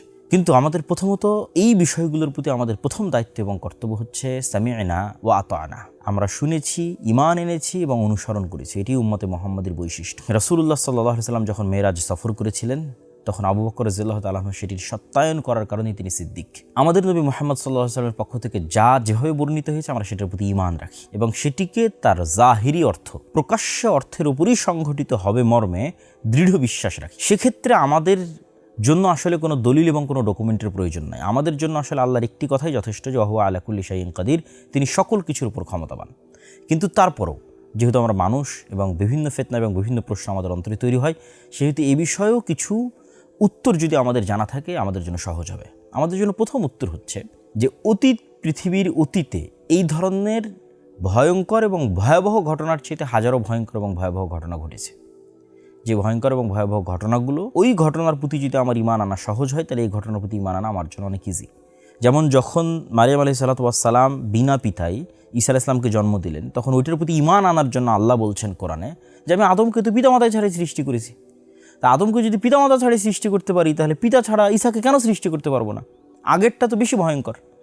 তাহলে ঠিক তেমনই ঈসা আলাইহিস সালাম আসমান থেকে নেমে আসবেন, এটা যদি আমাদের কাছে মানতে অবিশ্বাস্য হয়, তো আদম আলাইহিস সালামও তো তার হাজার হাজার লক্ষ বছর আগে তিনিও তো আসমান থেকে জান্নাত থেকে দুনিয়াতে নেমে এসেছেন। সেটা তো আমরা সবাই বিশ্বাস করছি, তাওরাত, বাইবেল, কোরআন সব জায়গায় লেখা আছে। তাহলে আদম আলাইহিস সালাম যদি জান্নাত এবং আসমান থেকে পৃথিবীতে নেমে আসতে পারে, ঈসা আলাইহিস সালাম কেন পারবেন না? ঠিক তেমনি আমরা যদি চিন্তা করি যে সূরা কাহাফের যে ঘটনাগুলো, যে যুলকারনাইন সফর করছে, ইয়াজুজ এবং মাজুজকে দেওয়াল দিয়ে ঢেকে দিচ্ছে, তাহলে ইয়াজুজ এবং মাজুজের অস্তিত্ব এবং ইয়াজুজ এবং মাজুজের সাথে সাক্ষাৎ অতীতে সংঘটিত হয়েছে। তাহলে এটার প্রতি আমাদের ঈমান কি পরিমাণ মজবুত হওয়া উচিত যে এটা নিশ্চিত আছে, এটা অতীতে যুলকারনাইন ইয়াজুজ মাজুজের সাথে দেখা করে এসেছে, তাহলে ইন ফিউচার অবশ্যই ঘটবে। ঠিক তেমনি খিজির আলাইহিস সালামের সাথে মুসা আলাইহিস সালামের সাক্ষাৎ, যেটাও সূরা কাহাফে আছে। দেখেন এটা কি ব্যতিক্রম ঘটনা। কোথায় এখন খিজির আলাইহিস সালাম? তিনি কোথায় থেকে আসলেন? তিনি কোথায় হারিয়ে গেলেন, তাই না? তো তার ঘটনা যদি সত্য হতে পারে, তিনি যদি আড়ালে থাকতে পারেন এবং তাকে খোঁজার জন্য যদি একটা নির্দিষ্ট পদ্ধতিতে মুসা আলাইহিস সালামকে যেতে হয়, আল্লাহ সুবহানাহু ওয়া তাআলা যদি খিজির আলাইহিস সালামকে আড়ালে রাখতে পারেন, দাজ্জালকে কেন আড়ালে রাখতে পারবেন না? তাহলে যে ঘটনাগুলো কোরআনে অতীতে বর্ণিত হয়েছে এবং আমরা বিশ্বাস রাখতেছি, সেটার উপর যদি আমি বিশ্বাস রাখতে পারি ভবিষ্যতে ঘটবে এরকম ঘটনার উপর কেন আমি বিশ্বাস রাখতে পারবো না? দাজ্জাল আসলে একদিন হবে 1 বছরের সমান। মানুষ বলে এটা কী ধরনের কাল্পনিক অলৌকিক কথা, কেমনে সম্ভব? অথচ কাছাকাছি এই ধরনের ঘটনা কোরআনে অতীতে সংঘটিত হওয়ার কথা বলা হচ্ছে। যেমন আসহাবে কাহফের ঘটনা, যে তারা 309 বা 310 বছর ঘুমিয়ে আছে, অথচ মানুষ তাদেরকে মনে করতে যে তারা জাগ্রত, এবং তারা ঘুম থেকে উঠে বলছে কই আমরা তো মাত্র অল্প কিছুক্ষণ ঘুমিয়েছিলাম। আবার যে নবী আল্লাহ সুবহানাহু ওয়া তাআলার কাছে মৃতকে জীবিত করার মুজিজা দেখতে চাইলেন, তাকে আল্লাহ সুবহানাহু ওয়া তাআলা সেখানে মৃত করে দিলেন, তার ঘোড়া তার খাদ্যদ্রব্য সব মৃত হয়ে গেল। তিনি উঠে তিনি মনে করছেন তিনি অল্প সময় ছিলেন, তার ঘোড়া লাশ হয়ে সম্পূর্ণ কঙ্কাল হয়ে গেছে, তথা ঘোড়ার উপর দিয়ে 100 বছর অতিক্রম হয়ে গেছে, তার খাবার নষ্ট হয়নি। তাহলে তার খাবারের উপর দিয়ে কী সময় অতিক্রম হলো? এই যে সময়ের আপেক্ষিকতা, সময়ের যে গতি, এটার আপেক্ষিকতার কথা কোরআনে আগেই অসংখ্য অতীতের অসংখ্য ঘটনায় তুলে ধরা হয়েছে। তাহলে আমাদের ঈমান রাখতে হবে যে এই জিনিসগুলো একদিন ঘটবেই। তারপরও 3টা পয়েন্ট আমি বলতে চাই। প্রথমত, যে দাজ্জাল, ইয়াজুজ মাজুজ এই পৃথিবীতেই যদি থাকে তবুও সম্ভব, 2 ভাবে সম্ভব।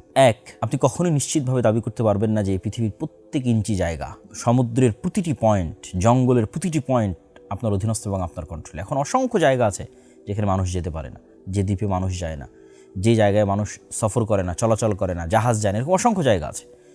ওই জায়গাগুলোতে দাজ্জাল বা ইয়াজুজ মাজুজ আছে এটা বলতেছি না, কিন্তু সারা পৃথিবী যে মানুষের কন্ট্রোলে, এটা মিথ্যা কথা।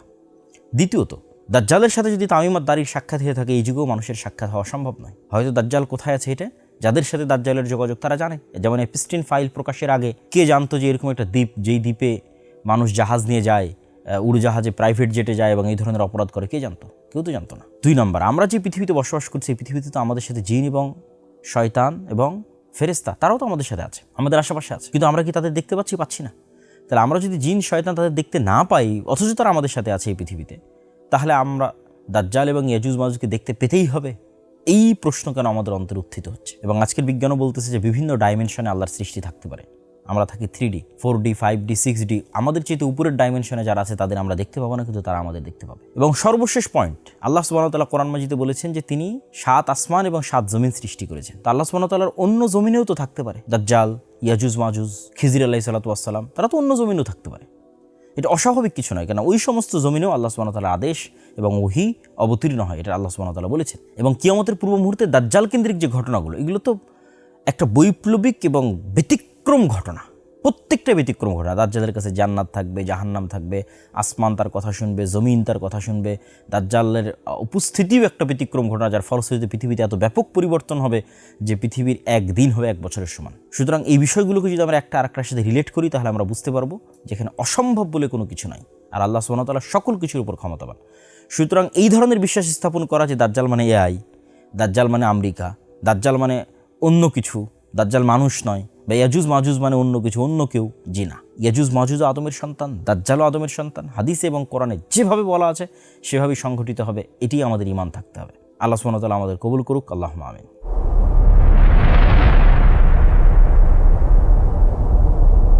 এই যে ভবিষ্যৎকেন্দ্রিক দীর্ঘ আলোচনা আমরা আজকে করলাম, এই দীর্ঘ আলোচনার থেকে আমাদের শিক্ষণীয় কি? এই দীর্ঘ আলোচনার সারমর্ম এবং শিক্ষণীয় যদি এক বাক্যে বলতে চাই, তাহলে আমি বলতে পারি যে আমরা এখন মধ্যপ্রাচ্যের যে যুদ্ধে আছি, এই যুদ্ধ কি মালহামা? এক বাক্যে উত্তর যে না, এটি মালহামা নয়। মালহামা কোথায় হবে? সিরিয়ায় হবে। মালহামা মানে হচ্ছে গোস্ত নিয়ে টানাটানি এবং গোস্ত খাওয়া, গোস্ত ছিঁড়া, তথা সামনাসামনি তরবারি দিয়ে হত্যা হবে, সামনাসামনি তীর দিয়ে হত্যা হবে, বম দিয়ে নয়, মালহামা। এবং ভয়ঙ্কর ভয়াবহ হত্যা হবে, সেটা সিরিয়ার মাটিতে হবে, যা বিস্তারিত আমরা আলোচনা করেছি। তাহলে এখনকার ফিতনাগুলো অনেক কিছুই কিয়ামতের পূর্ব মুহূর্তের ছোটো ছোটো ফিতনা আছে। যেমন আমরা আপনাদের সামনে তুলে ধরেছি যে আরবের প্রত্যেক ঘরে ফিতনা প্রবেশ করবে। সুতরাং এখনকার যে ফিতনাগুলো, এগুলো মালহামার পূর্বের ছোটোখাটো ফিতনা হতে পারে। কতদিন পরে কখন মালহামা হবে সেটা আমরা কেউ জানি না, কিন্তু মালহামা হবে। এবং সম্ভবত মালহামা হওয়ার পূর্বেই মুসলমানেরা জেরুজালেম বিজয় করবে, ইমাম মাহদি প্রকাশ পাবে, এবং ইমাম মাহদির নেতৃত্বেই শাম বা সিরিয়ার মাটিতে মালহামা হবে। তারপরে তাদের বিজয় অভিযান আরও সামনের দিকে চলতে থাকবে, কুস্তুনতুনিয়া বিজয় করবে, রোম বিজয় করবে। এরকম মুহূর্তে তাদের বিজয় অভিযান থামানোর জন্য শয়তান অদৃশ্য থেকে আওয়াজ দিবে, দাজ্জাল বের হয়েছে। আর এইরকম মুহূর্তেই যখন তারা দামেশকে ফিরে আসবে, এদিকে দাজ্জালও বের হবে, ওদিকে ঈসা আলাইহিস সালামও নামবে। দাজ্জাল বের হওয়ার পর প্রায় 1 বছর মুসলমানেরা ভয়ঙ্কর কষ্ট, দুঃখ, খাবারবিহীন একটা ভয়ঙ্কর বিভীষিকাময় পরিস্থিতি অতিক্রম করবে। তারপরে ঈসা আলাইহিস সালামের মাধ্যমে দাজ্জাল নিহত হবে। তারপরে দাজ্জালের সাথে যে 70,000 ইহুদি থাকবে তারা নিহত হবে। তারপরে ঈসা আলাইহিস সালামকে আল্লাহ সুবহানাহু ওয়া তাআলা বলবেন তুর পাহাড়ে আশ্রয় নেওয়ার জন্য। ইয়াজুজ মাজুজ আসবে, ইয়াজুজ মাজুজকে আল্লাহ সুবহানাহু ওয়া তাআলা আযাব এবং গজব দিয়ে ধ্বংস করে দিবেন। তারপরে তিনি পৃথিবীতে তুর পাহাড় থেকে পৃথিবীতে নেমে আসবেন। পৃথিবীতে নেমে এসে তিনি 7 বছর 10 বছর একটা দীর্ঘ সময়ব্যাপী ন্যায় এবং ইনসাফের শাসন প্রতিষ্ঠা করবে। তারপরে এক শীতল বাতাসে সকল মুমিন মুসলমান মারা যাবে এবং ফাসেক ফাজেরদের উপর কিয়ামত প্রতিষ্ঠিত হবে। প্রিয় উপস্থিতি, এই ঘটনাগুলো থেকে আমাদের শিক্ষণীয় হচ্ছে যে ভয়ঙ্কর ফিতনার মুহূর্তে আপনি ঈমান কীভাবে ধরে রাখবেন, ভয়ঙ্কর ফিতনার মুহূর্তে আপনি হেদায়েতের উপর কীভাবে থাকবেন। আমি স্পষ্টভাবে আপনাদের সামনে তুলে ধরতে চাই যে আসহাবুল উখদুদ তারা কিভাবে আগুনের মধ্যে প্রবেশ করেছিল, যাদের বর্ণনা আল্লাহ সুবহানাহু ওয়া তাআলা সূরা বুরুজে দিয়েছেন, যে তাদের বলা হয়েছিল হয় ঈমান না হয় আগুন। তো তখন তারা ঈমানকে মূল্যায়ন করতে গিয়ে স্বেচ্ছায় আগুনের মধ্যে ঝাঁপিয়ে পড়েছে। এটা সম্ভব হয়েছিল শুধু কিসের কারণে? পরকালে যে তাদের ইয়াকিন আছে, আল্লাহর প্রতি তাদের যে ইয়াকিন আছে সেটির কারণে। তারা ওই আগুনের মধ্যে জান্নাত মনে করে প্রবেশ করেছে, তারা তার মধ্যে জান্নাত দেখতে পাচ্ছিল তাদের বিশ্বাস অনুযায়ী। আর যদি তারা ঘরে ফেরত যেত তাহলে সেটা ছিল জাহান্নাম। এই একই ঘটনা দাজ্জালের সাথে ঘটবে। দাজ্জালের আগুন ওটাই জান্নাত, আর দাজ্জালের সুন্দর জান্নাত ওটাই জাহান্নাম। তাহলে এটার প্রতি আপনি ইয়াকিন যখন পরকালের প্রতি আপনার সর্বোচ্চ লেভেলের হবে, দুনিয়াবি কোনো লোভ, দুনিয়াবি কোনো স্বার্থ, সেটি 1 টাকার সমপরিমাণও যদি হয়, যদি আপনাকে দুর্বল এবং পরাস্ত না করতে পারে, আল্লাহর শক্তি, আল্লাহর ক্ষমতা, আল্লাহর অস্তিত্বের উপর যদি আপনার সর্বোচ্চ লেভেলের বিশ্বাস থাকে, তবেই আপনি দুনিয়া থেকে ঈমান নিয়ে বিদায় নিতে পারবেন। তো দাজ্জালের এই ফিতনা আমাদের প্রমাণ করে যে দুনিয়ার সফলতা মানে ঈমান নিয়ে বিদায় নেওয়া। দুনিয়ার সফলতা মানে ধন দৌলত, টাকা পয়সা, বাড়ি গাড়ি নয়। কেন? ওগুলোর প্রতি ন্যূনতম লোভ থাকলে দাজ্জালের ফিতনা থেকে আপনি বাঁচতে পারবেন না। তাহলে দুনিয়ার বিজয় মানে ঈমান অবস্থায়, সালাত অবস্থায় দুনিয়া থেকে বিদায় নেওয়া। এবং মুসলমানদের কাজ এই ধরনের ভবিষ্যৎ কেন্দ্রিক ঘটনার পিছনে পড়ে প্রোডাক্টিভিটি নষ্ট না করা, যে হ্যাঁ ইমাম মাহদি আসলেই তবেই আমরা সব কিছু করবো, তার আগে আমাদের কোনো কাজ নাই। এটা মুসলমানদের প্রোডাক্টিভিটি নষ্ট করে এবং এটা আমি মনে করি একটি ঈমান বিরোধী কার্যকলাপ। বরং মুসলমানদের সবসময় সদা সর্বদা অ্যাক্টিভ থাকতে হবে। কেন?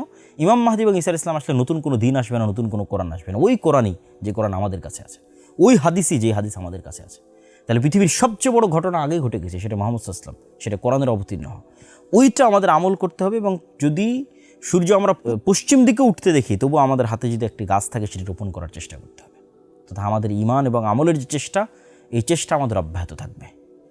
এবং এই সমস্ত ঘটনা কেন্দ্রিক আমাদের কাজ কি? ফিতনা থেকে বাঁচতে। আল্লাহুম্মা আউযুবিকা মিন ফিতনাতিল মাসীহিদ দাজ্জাল, যে দাজ্জাল এবং দাজ্জালের সময়ের যে ভয়ঙ্কর ফিতনাগুলো আছে, ফিতনার যুগগুলো আসার পূর্বেই যেন আল্লাহ আমাদের ঈমান অবস্থায় দুনিয়া থেকে যাওয়ার তৌফিক দান করে।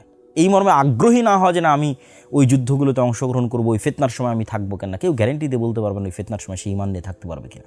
তাই নবীর শিক্ষা অনুযায়ী ওই ফিতনাগুলো আসার পূর্বেই আমাদের আল্লাহর কাছে পরিত্রাণ চাওয়া উচিত, আমরা যেন দুনিয়া থেকে বিদায় নিতে পারি। আল্লাহ সুবহানাহু ওয়া তাআলা আমাদের এই ফিতনা সংক্রান্ত হাদিসগুলো সঠিকভাবে বুঝার, সালাফি সালেহিনের ব্যাখ্যা এবং বুঝ অনুযায়ী বুঝার, সেগুলোর প্রতি ঈমান রাখার এবং এই ফিতনা থেকে আল্লাহর নিকটে বাঁচতে চাওয়ার, এবং ঈমান এবং সালাত, পরকালের প্রতি গভীর আস্থা, আল্লাহর প্রতি গভীর আস্থা এবং সালাত। আর এই বিষয়ে এই ঈমান মজবুত করার জন্যই মূলত আমাদের আল্লাহর পথে যাত্রা বইটি লেখা। তাই ফিতনার সময় যদি কেউ ঈমান মজবুত রাখতে চান, তিনি অবশ্যই আমাদের আল্লাহর পথে যাত্রা বইটি পড়তে পারেন। আর পরবর্তী কোনো পর্বে ইনশাআল্লাহ আমরা সূরা কাহফের যে ঘটনাগুলো আছে সেগুলো নিয়ে বিস্তারিত আপনাদের সাথে কথা হবে। আল্লাহ আমাদের কবুল করুক। আল্লাহুম্মা আমিন। আসসালামু আলাইকুম ওয়া রাহমাতুল্লাহি ওয়া বারাকাতুহু।